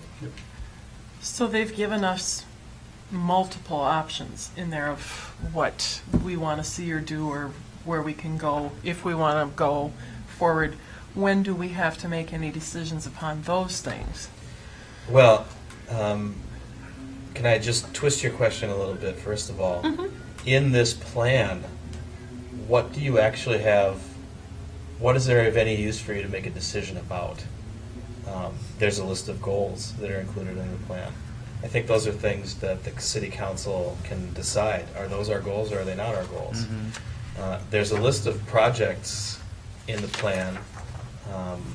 If you're just not interested in some of them, you could remove them from the plan. If there's something that you wish was there but isn't, we figure out how to add that. And then there's a budget attached to it, including a suggested, maybe not even suggested, one example of ongoing cost for how you might accomplish these things. It's a huge number. So, and that, we don't have that money budgeted now. So that's another place where the council could decide, in this plan, that's not realistic, we need to have it be something different. So I don't know how you might go through that conversation, but if that's something you wanted to do. Now, let's just assume that you've adopted this as is. And then the question is, when do you as a council actually decide whether you're going to do any of these things that are in your plan? That's tougher. I mean, part of the implied table of projects that's in the larger plan is that there's some sort of annual funding amount that goes towards some of these things. So as a council, you'd have to decide on an annual basis that you're going to continue that funding and figure out how you're going to do it. And then it would be no different than the rest of our capital improvement planning, where each project is going to be evaluated based on what else is on your list, based on what resources you have available, based on your priorities, and on an individual basis. So you get to decide each time, are we going to do that project or not? Okay. I hope So- that didn't sound simple, So because we it's just- going to be really It's not simple. complicated. With this, we're just saying that this is our proposed plan or scope of plans that we could take, and so then we just want to stay within the different options presented in that. How to conceptualize this, right? How are you going to use it in the future? Maybe is a good way to think about it. And the other way to think about it is, well, why these goals? How did they even get developed? Just to kind of remind people. So we've already started using this thing, even though it's not done, because Elena has been helping us go look for funding, and we've been successful in getting funding. And it's based on the fact that the city has conducted this type of planning effort. So we'll use it to continue that on a regular basis, go and try to find assistance to achieve the goals that you've identified in here. We'll also use it to, when we're looking at our capital improvement planning, now these things are part of the mix, right? All these projects that have been identified. These projects were the ones that the experts that we hired suggested would be the ones best suited to achieve the goals that we identified. How did we identify those goals? We actually did some engagement with the public to try and determine, well, what do we want to accomplish with a stormwater management plan? And the two big areas were flood control, flooding is an issue that needs to be dealt with, and water quality. So that's what all of these projects are designed to do, is address those. Flooding downtown and along the village ditch, and water quality, mainly in the harbor, but in the lake. So the information here in like future and further development of the area, this information, I mean, because obviously if we had changed and, put city stormwater in multiple blocks that are running north-south, obviously that would have major impacts to maybe the issues that are already presented, right? I mean, Yeah. that going further upstream versus trying to figure out what to do with all this stuff from upstream and just deal with the downstream portions, right? As the development's already kind of happened, like how do we deal with it here? But do we feel, Jonathan probably is the best person to ask, but I mean, like, this information is like good and it's not moot once, future development happens? So the model is changeable. We didn't just buy this report. As a matter of fact, this report, as awesome as it is not the coolest thing that we got out of it, in my opinion. The model that they built, which allows us to run simulations, you can just change the components of it. So as development changes, we can change what the inputs are in that model, and it can stay relevant as long as we continue to invest in it. Well, So that's what's cool to me. Like this report, there's a lot of data in here, and for somebody who's a policy wonk, they're the audience for this report. For somebody who's interested in stormwater management at a real detailed level, they're the audience for this report.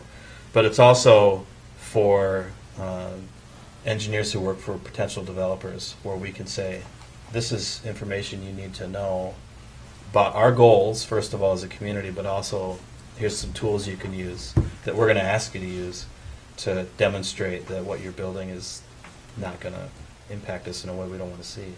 Sure. And some of these changes can obviously tie in somewhat with the Highway 61 corridor, Yeah. correct? So we've already brought EOR back outside of the scope of developing this plan to help us talk to MnDOT and the design team about what their recommendations are for Highway 61 and making sure that that gets incorporated somehow into the project. So that's that's in progress. And obviously, you know, we can't wait for this process to be done. Funding opportunities come up that we're going to use this for.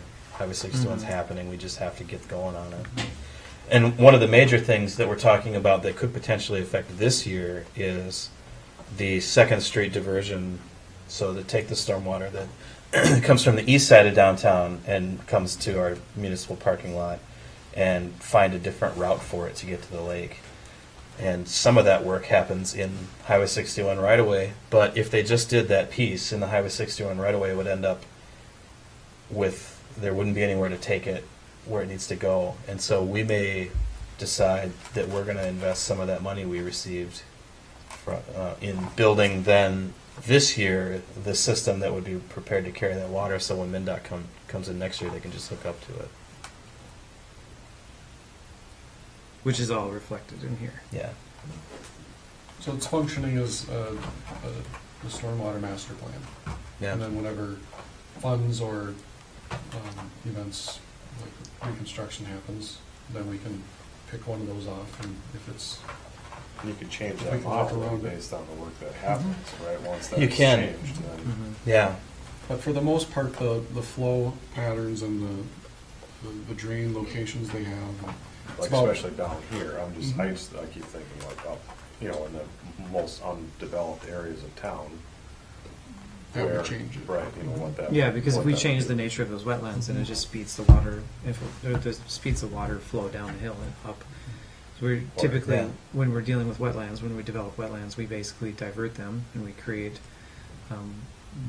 faster methods of that water to get to the lake, which then takes away some of its treatment and all So that sort one of the stuff. But- reasons why we didn't ever go and develop our own stormwater ordinance after we did the first stormwater management plan was because we kind of had a problem with scale.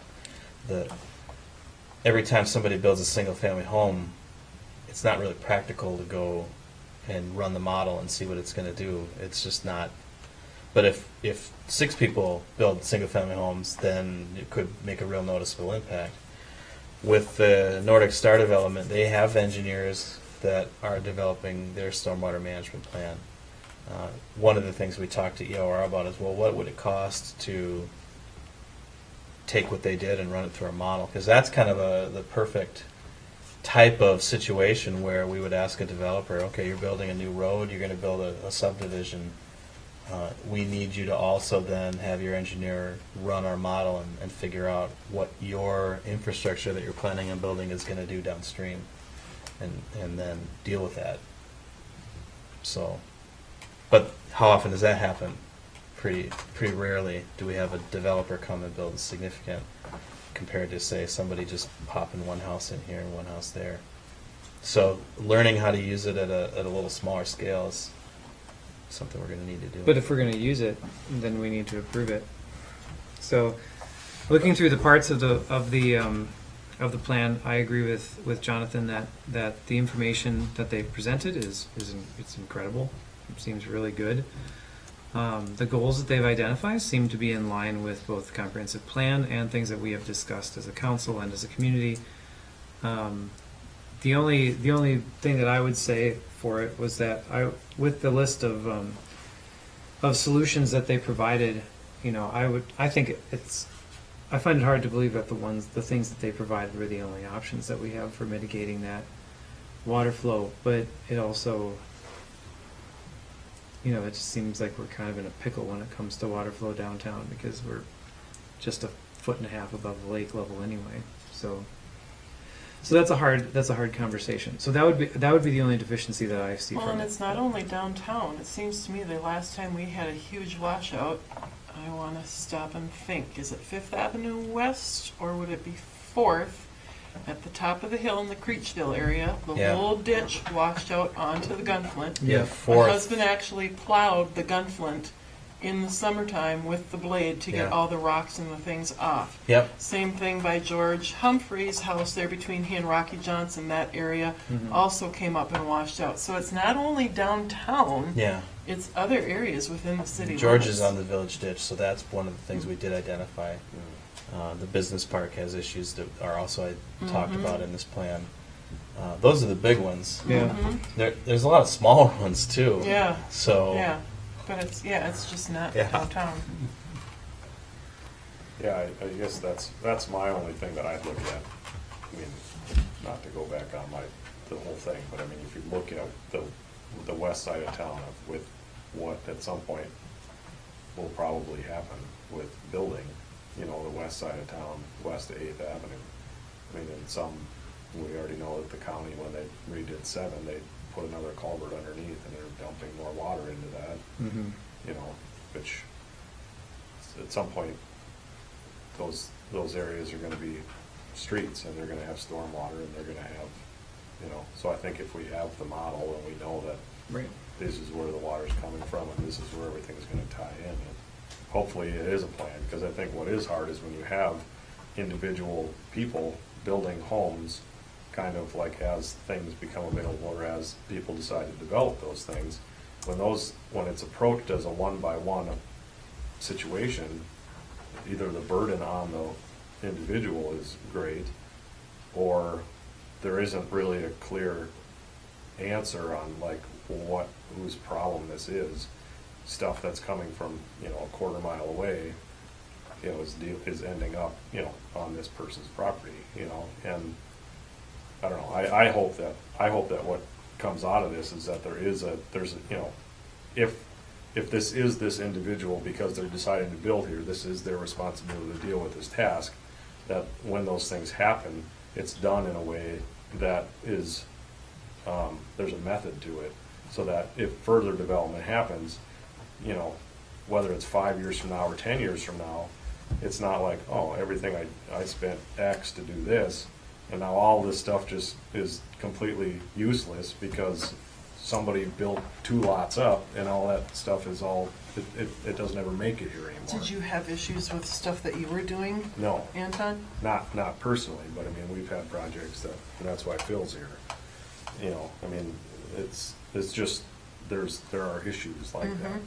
And I think it's and then the answer is, I mean, I have looked like up there, west of 8th Avenue there. I mean, there's multiple city blocks of stuff sitting there that, there's collapsed culverts, so that's why it's wetlands. I mean, it's not native wetlands, it's man-made wetlands, or there's no culverts at all. And so like the idea of this portion of town, which would do nothing but expand our tax base, and obviously costs money to do all the infrastructure things, but like the method to figuring out how we can get people to live here and afford here is making land available. And, what's our job as a city? Is it to make that land available? We So can it costs money. take the model that they already have, which is covering the rest of the city, and at least some is tested, some's from U of M studies, soil types everywhere, and just draw in finished streets where they would follow the grid, and take assuming similar house conditions for each of those and run the same numbers and say. You can see how much more water that does if it is not really channelized, but it would be. But with this program, it can allow that type of. I know what study. Jonathan's going to be doing at 2 in the morning with a smile on You're going to his be running face. through these models? Can I get your phone number? 'Cause I'll I mean, you're talking again about the scale where this works, which is a larger strategy. Which I think is, development. as a city, that's how we have to look at it, Yeah. right? I mean, we can't look at it and trying to solve it on an individual basis. Well, because so That's how we're generally Right. given the opportunity to deal look with at it. I see, yes. Right. So it's not that it's the only way we can, but that's the way we encounter it now. So we've been presented with this. I believe that this addresses the concerns that we set out for when we took on this process in the first place. So I would make a motion to accept the stormwater management plan. Unless you guys, that's what that motion is made. So, is there? Can I interrupt? Oh, Just, I'm sorry, you got it. we got a motion on the floor here. So, Second. motion and a second. Any further discussion?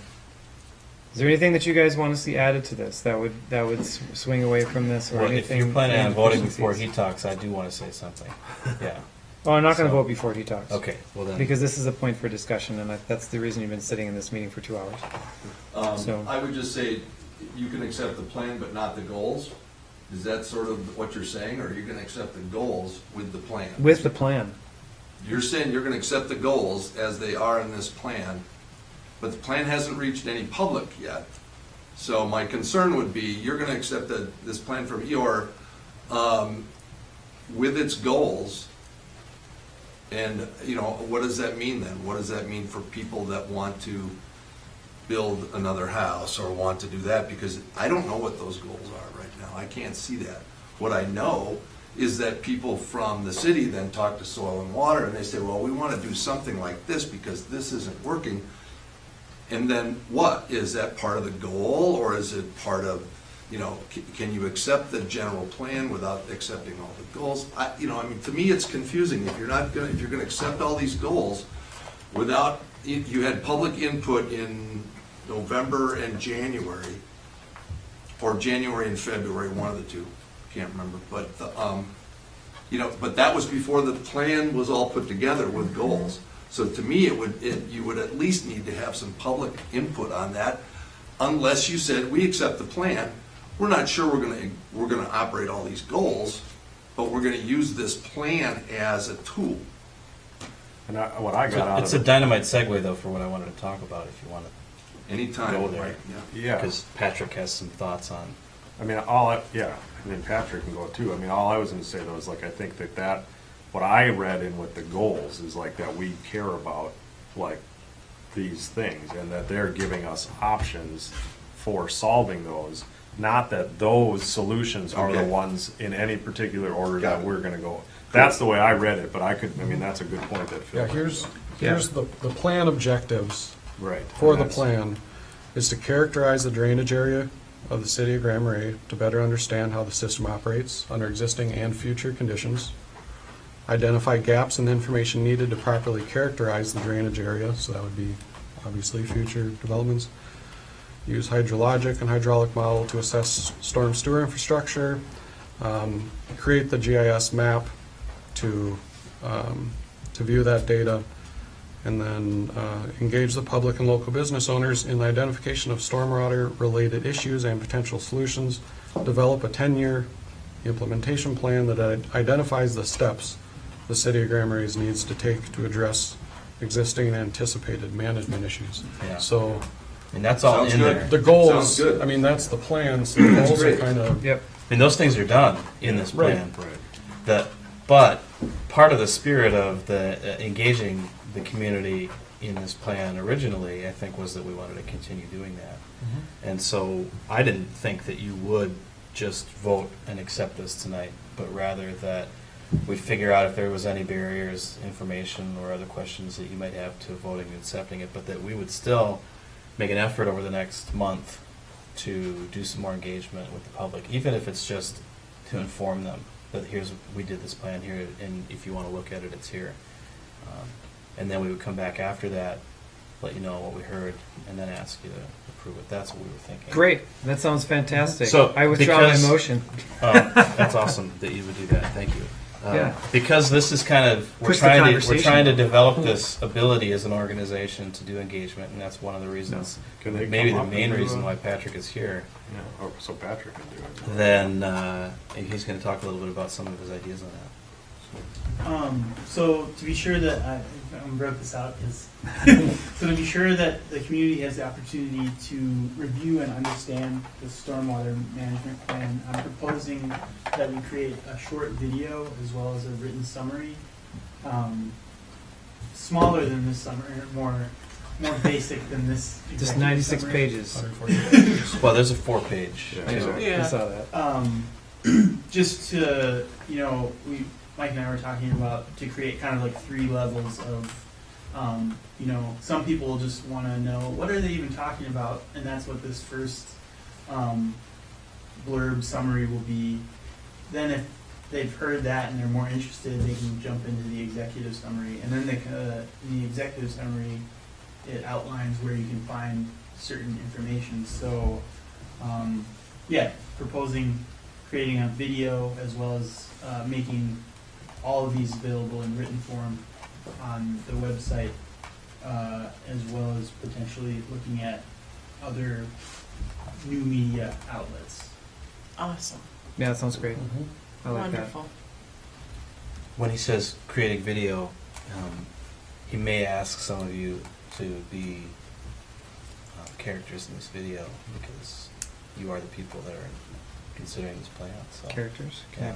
Do I have to be my character or someone else's? You have to wear I think Jonathan gets to be the That's all you spokesperson. gotta do. You have to wear He's the engineer. You guys read it twice, you'll all be engineers. I need to No, I won't. top hat and the sash. Then I get a crown. You get it. You go for it. I'm the only girl. Okay, so with that said, I think that we're good to move forward with that, you guys, everybody? Yeah. Feel good about that? I think Super. that's great. All right, so we're gonna move forward with that. How soon will that occur, Patrick? I am hoping to, I'll get started right away, and I think, depending on, after talking with you, we could have this be out in maybe 1 or 2 weeks. Okay. And then start getting feedback as long as you want it. Great. That sounds fantastic. We're going to go to the planning commission next week with a very similar strategy to talk about lodging downtown as well. And so this is, even if this doesn't end up being a perfect fit, we're experimenting here and we're trying to figure out what works and doesn't, and this is an approach we want to do. I think it takes we have all kinds of people living here, whether you want to call them millennials, Generation X, baby boomers, whatever you want to label people, but we have a wide variety of ages, so not everybody takes information in, and I think it's a really creative way to try to reach out to everyone and say, take whatever you want of it and come back to us with whatever questions you have. So I appreciate that. Nice work. Thanks. All right, so we're gonna close that page. We're gonna move on to the next. So the last thing that we have on the standing agenda is easements, MnDOT requests for temporary easements. So these are temporary easements you might have noticed in your packet. These are easements that are along Highway 61 that are adjacent to the recreation park. And a lot of these easements are put in place for hydrologic and ADA improvements, or hydraulic, not hydraulic. I'm making up words here. That's okay. Hydraulic, Nobody knows what those words mean anyway. Hydraulic and ADA improvements. If you looked at some of these, you'd notice that the biggest one they're asking for is where our drainage pond is, to the west of where 8th Avenue goes into the park. And there are a couple of others for ADA accessibility, and also on the campus connection side of things, or the town connection side of things, over where the North House connection is. So that's where the majority of them are. These are temporary. Ownership will not change at all.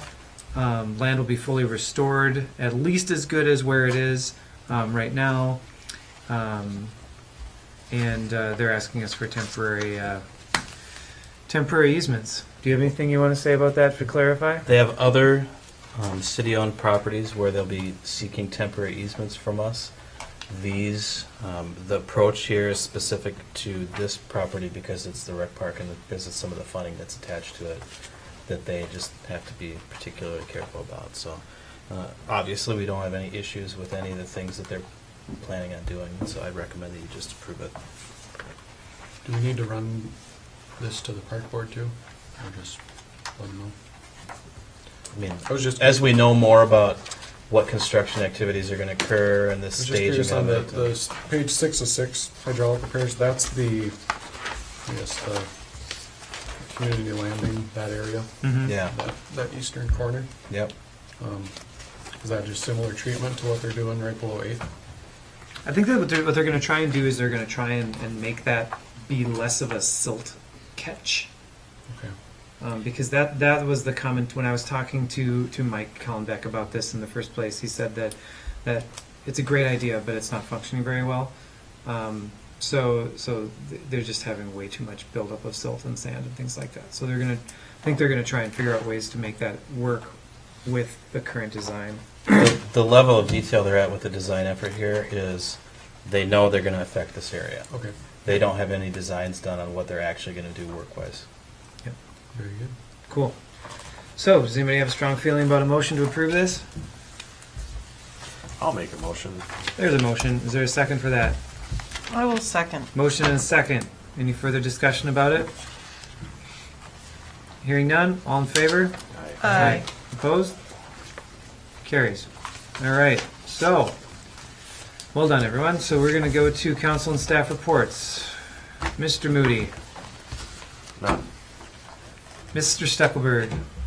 The main boat launch down at the rec park, the dinner launch, the erosion has gotten filled back in, some rocks put in place, so it's up and running again for two boat access. That was an issue 2 weeks ago. On July 12th, I'm going to be meeting with the DNR and Dave Tierstig to get the ball rolling on the new waterfront access project. So it's exciting to get some traction going on that. Mm-hmm. Many years in the making. Yeah. And then the only other news, I received an email from a resident regarding RV trailer parking around town. And I think we all did. We all did. Yeah. Okay. Not sure if that's something we want to talk about today or put it on. There are many instances around town. Correct. I took a tally, and it's 31. 31? So, My guess was 36. yeah, You were on a long bike ride. I drove. No.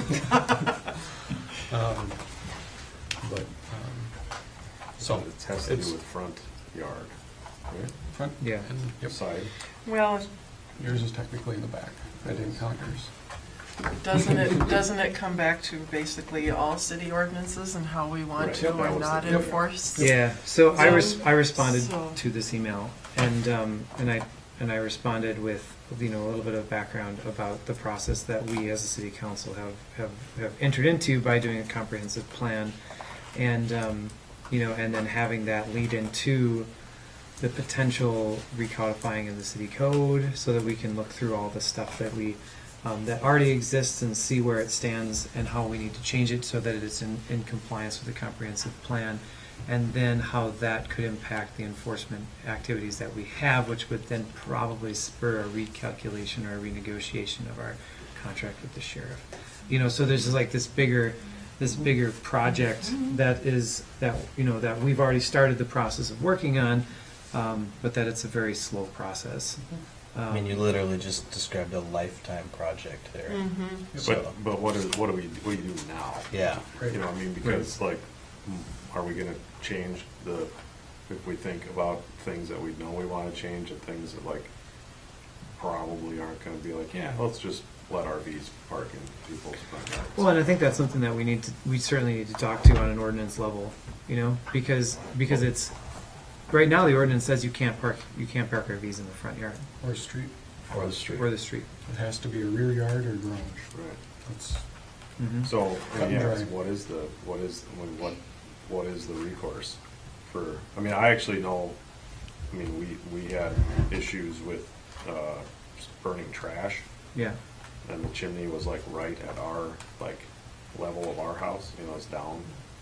And we called sheriff and it just kind of made it, we're like, okay, and then next Monday, it must be garbage day, because they're up burning garbage again, you know, and I don't know, I mean, Well, and I guess what I say that for is the penalty for breaking city ordinance, for breaking the city ordinance, it's a misdemeanor. And so that's something that would then have to be prosecuted, or, you know, the sheriff would have to, you know, write a ticket for that, or, you know, do that part of it, and then it would have to be prosecuted by the county attorney. So that, I mean, that's the way that we do it. We don't do municipal violation tickets or anything like that, because then we would have to police them, and we'd have to have Mike would be on. we would have to have the recourse, you know, we'd have to have an appeals process for something like that, and that is something that we're just not prepared, like, we don't have the resources to do that. Well, you don't have the ordinance to do it. You also don't have really any resources devoted to code enforcement. Right. So is the answer to that, besides like what you said about looking at the code and like how updating everything with our comprehensive plan. I mean, the ultimate response is call the sheriff's department, I mean, right? But they can't do anything if we're not enforcing, right? Well, they are an enforcement well, mechanism. They are The sheriff is our enforcement, because then if enforcement they get a mechanism. misdemeanor, then they're gonna go to court, Right. right? I mean, so that would be, right, yeah, I mean, that would be, I just think it's hard to say, okay, at some point, like you said, we have to have a plan, because if we say today, next week, a month from now, we're drawing the line and here we go forward, everybody's gonna get them without having that discussion, and it's gonna be more than just that that's breaking city ordinances, obviously, so then we've got a whole lot of issues to deal with, so at some point in and time. I followed up with the sheriff too, and he said that he basically advised the same thing, saying before you do anything crazy or anything drastic, like maybe you should try doing an education piece about this, and trying to just like get it out there, because obviously 31 violations of this in the city, like that's significant. And there was none at Artist Point. It wasn't during, it was a morning. I just imagine in the summer, I thought I'm gonna go down and find 15 more parked down there. Yeah, Campers? and probably most of those 30 you'll find in the wintertime too in the streets. Yeah, You're talking about developing a strategy to address the problem, but you haven't yet decided if you want to.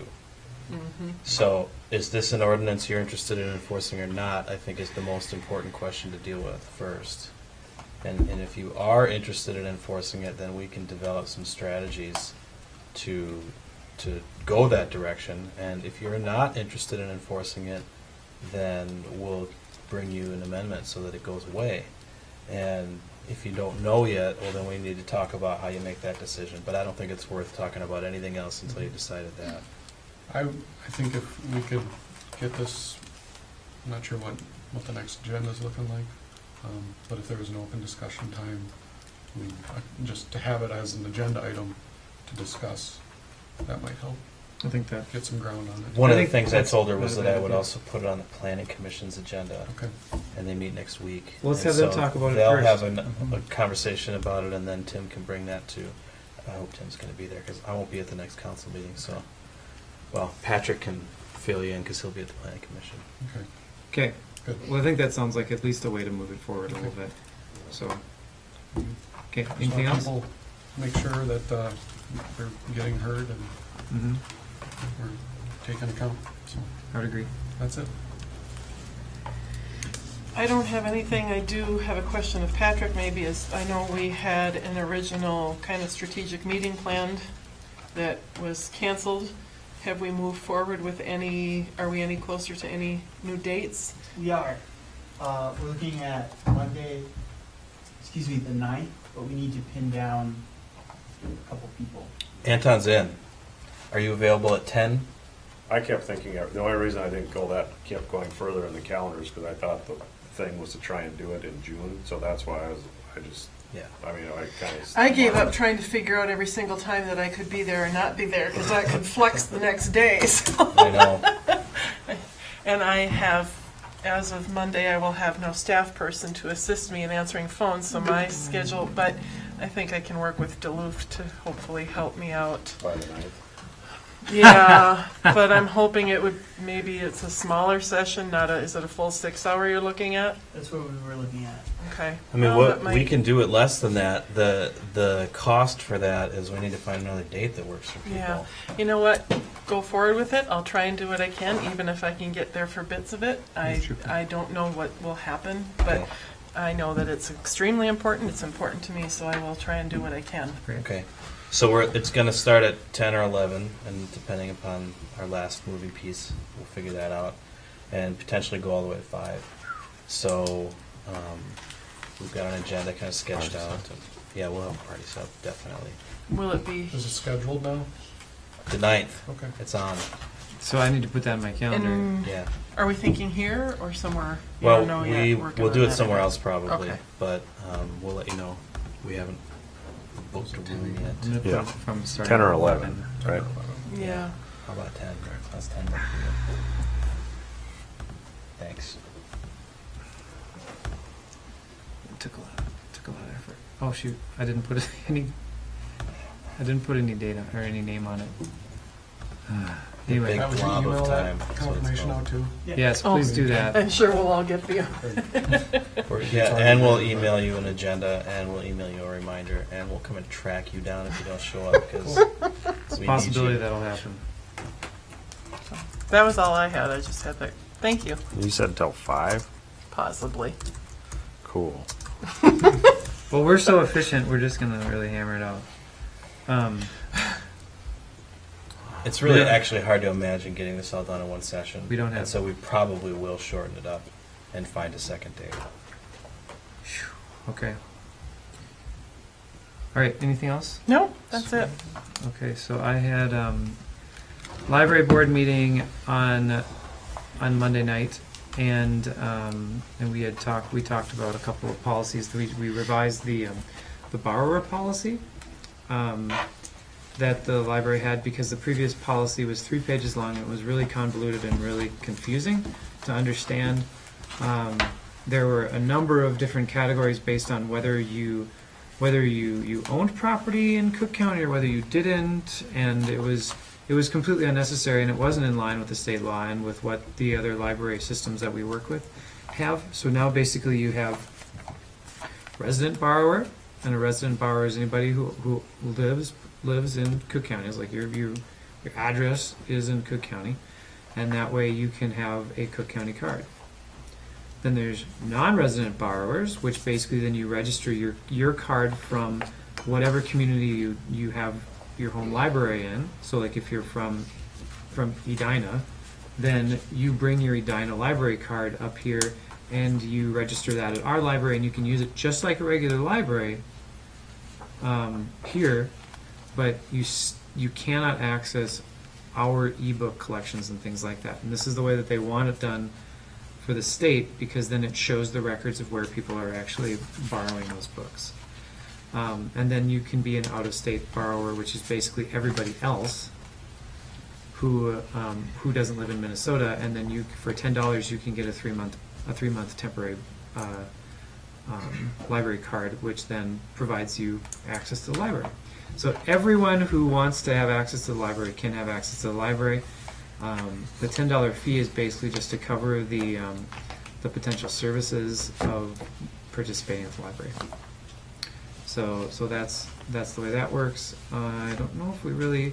Oh, they also did this Spark It event. There was a trailer with all kinds of activities that they did at 5 different locations throughout the county. Gathered a ton of really good information about what kind of services people want at the different parts of the county.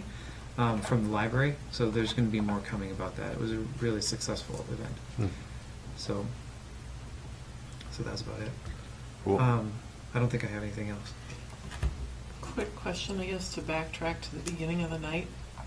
Where will we go in regards to Mike? Is that something that you two will be in contact with tomorrow? I was Come planning back on to us? I was planning on coming down to City Hall tomorrow morning so that we could talk and hopefully get the attorney on the phone and see what our recourses is. Okay. And hopefully we can have a conversation with Mike and see where he's at.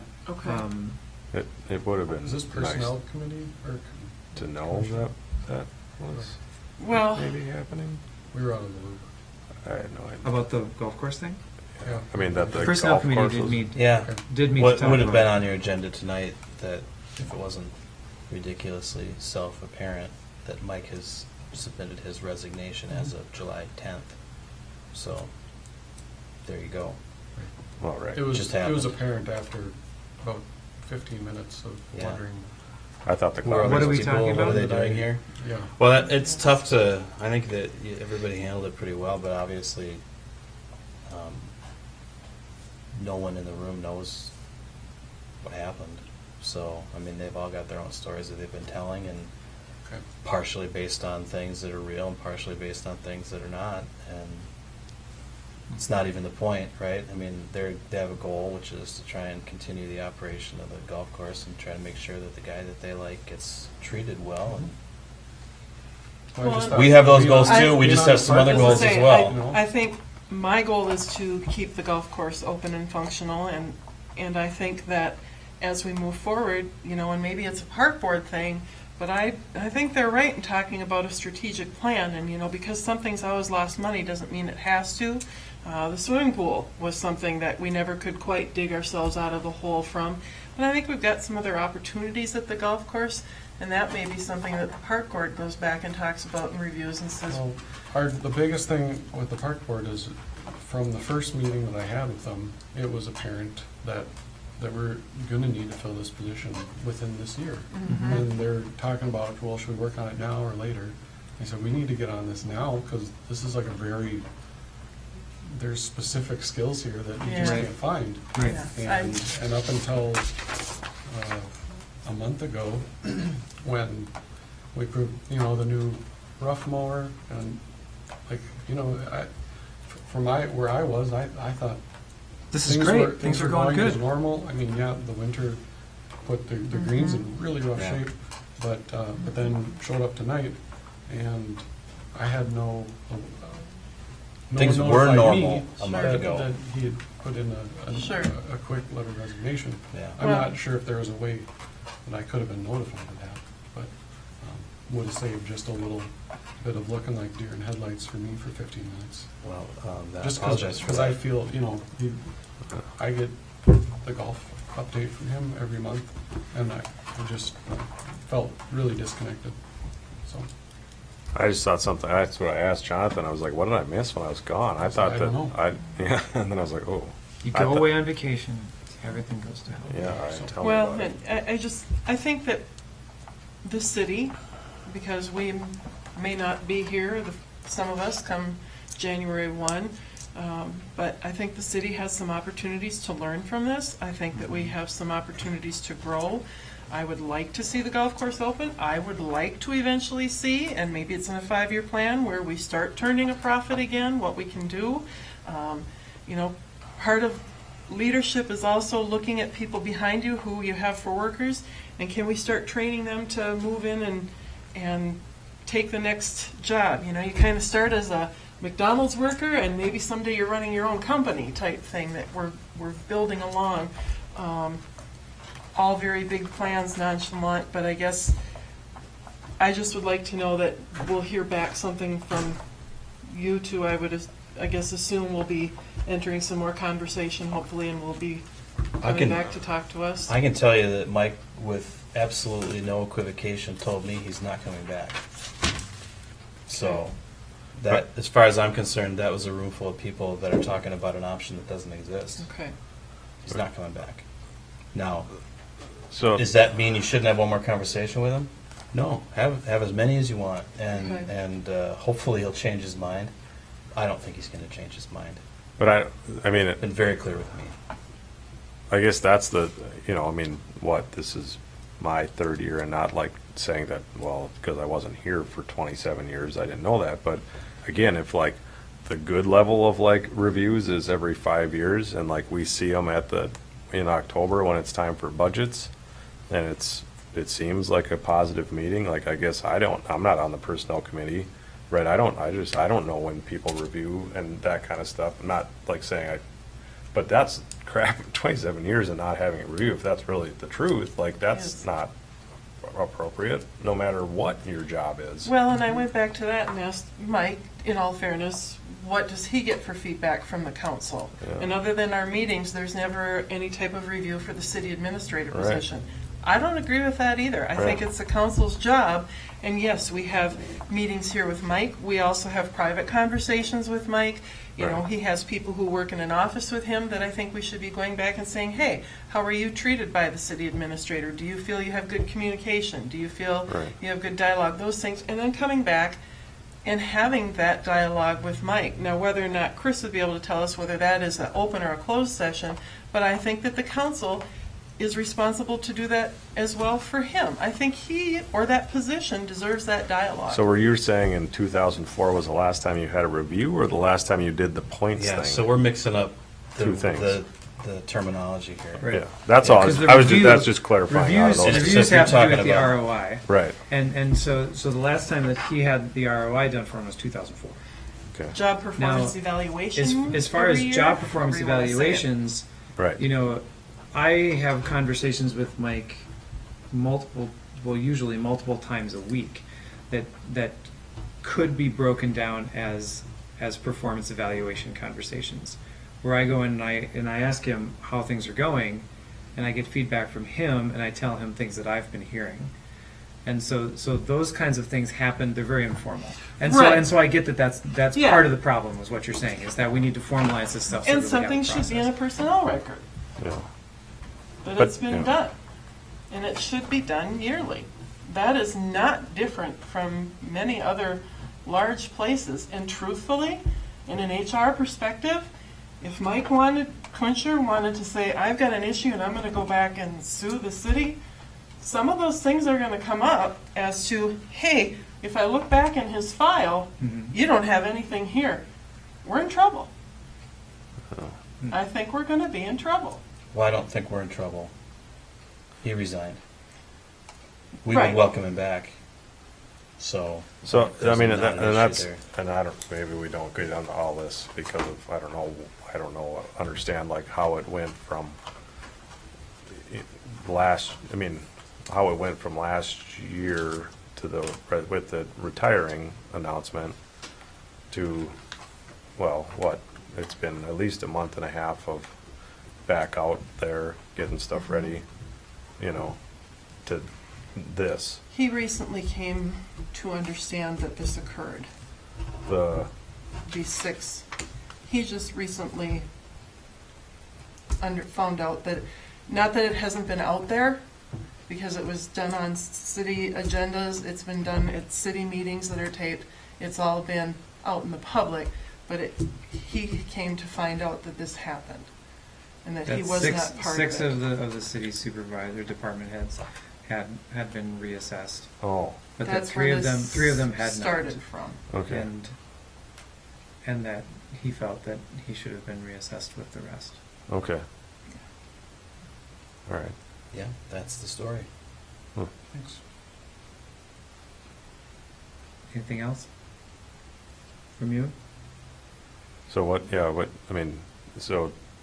so then, and again, this is what I was trying to figure out if I missed something. So there was already some sort of application out there Yeah. for somebody to come on, and is it, there's people that have applied We for have this candidates. position? We have Yeah, to- so It's been in the paper for 3 weeks. Okay. we And now the issue is now we have to change the scope because it's somebody that has to know what they're doing when they come in, or more knowledge coming in. I don't know what our options are going to be right now. Yeah. And right now, even if we continued with this recruitment process, there's going to be a gap between when this person starts and when Mike leaves. Right. So Well- our immediate concern is to make sure that we can continue to operate the golf course without him. Yeah. And so that's what we're working on now. In the meantime, this recruitment process was designed with the thought that we weren't going to find somebody that was an existing superintendent and Sure. that we would have to train them. And that's really our strategy for a lot of our jobs, because it's not particularly realistic to think that somebody's going to move here for the salaries that we pay and be successful in finding housing and want to live here. Right. So we oftentimes try to instead hire from the community and train them up and keep them. At the golf course, we can't just have that person on staff at all times because there's 6 people that work there and only one of them is a full-time person. Right. It'd be another $50,000 or $60,000 that we would lose every year if we had a backup plan all the time. Right. Now that we might have to go back out and look, that we'll put that on our, that might be what we do next, is open the search wider and farther and look for a qualified person, and get by in the meantime. I think we should. I think this should be out. There must be golf pages in different places that Yeah, this can there's be. a lot of places we can go to find where someone that is qualified for this job and looking would And I look. think we should. I mean, that's not up to us to decide who wants to move here for however much or little or where they're going to live. Here's the job description, here's what we have available. They're going to have to decide. Somebody else gets to decide their fate, where they want to be. They do. They also get to decide whether they want to stay or not. So Right. we're accepting a lot of risk by going that direction. And we've just found that it's been more successful that we find somebody who already has decided they want to be here and has some stability. Now, that doesn't work for every job, because there's jobs like this one, and like, for instance, like a library director, or they have some specialized qualifications that we're just not going to find lying around the community, and wouldn't necessarily be able to train them up either. It was always going to be kind of a sketchy thing anyway, even with a couple of months of overlap, that somebody's going to be able to take over. There's definitely going to be some stumbles there, so that's not changed. We'll do what we can, and we have a lot of resources that we can bring to bear on this. We have a lot of existing staff with skills that can come and help out. Not going to replace Mike, but it will at least keep the place running. Well, and if nothing else, I would like to hear then in 2 weeks, when we meet, is it 2 weeks? I think so. What our options are, what are some things that are on the table that we need to consider? I would like to see, whether it's you and Dave that put something together and say, here's 2 options that we have, here's 6 options that we can take. So the council has some ability to kind of look and see what we think is going to work. I mean, I think it's great that people showed up, again, it was like, I don't know what they're talking about. Why is there a full room? Yeah, and so it is, I don't think anybody wants the golf course to shut down, especially like the middle of the season, there's people that work there that need to work there. Yeah. Well, and it's not an middle option. of the season, we'd end up refunding people's, It's not an that's option. not good either. So you're right, it's I not think an option. I would also then say that if there's things that happen and there is positions that are filled and I would hope that those same people show up to support if there's increases in the levy in the future, if there are things that it takes to keep things operational, that we're choosing to spend the money, then, to have them back in complaining about the, levy increase. I know it's a small amount, the golf course, but it is, something that we're subsidizing. And I agree, it's a great part of the community, it's a great asset to the community. Well, and But again, then- can we turn it around? Right, We don't have to subsidize That's it. really Right. really the kicker for me is, we've had, Mike has been a fantastic groundskeeper, supervisor, superintendent, whatever you want to call him. He's been doing all that stuff, and the course, still loses money, and I would love to see. What I really wanted to see. That's and on I can the just- council, not on Mike, if I he's can not just getting no, job reviews. I get it. No, well, I totally agree with you. I agree. So, but what I'd love to see, and what I foresaw happening was that we would hire a new person. They would work with Mike till the end of the season, so they would kind of learn the ropes. They'd spend the winter working on a marketing campaign or something like that for that golf course, so that we could get its visibility up, and then over the next couple of years, we could start seeing an increase in the number of rounds that are being played there, so that when we actually start breaking even on that or even making money, we could do more improvements to the course. So there's those are that was kind of the way that I would have liked to see that whole process happen. So I think that that's still possible, but it just makes it a much heavier lift, and not having Mike's expertise in. And I'm glad that you shut down the conversation about how much do we give to this and how much do we give to that? Yeah, that's Because not productive. It's not productive. And I it's mean, not- it's the job of government to too. make sure that Yeah, services are yeah. available, and Yeah. anyway, so Okay, yes, well, okay, so yeah, So, in 2 weeks, in if we 2 can have weeks, some options. We're already going to have done quite a few things too, Yeah, and so probably. it might be more of just a report than a list of choices for you to make. right. I don't know that we have any choices we can present you yet, so we're just trying to develop them. We can talk about that. Okay. Not me, I won't be here, but Dave and I will work on it. He can come Yeah, talk about that. it might be good to have him here.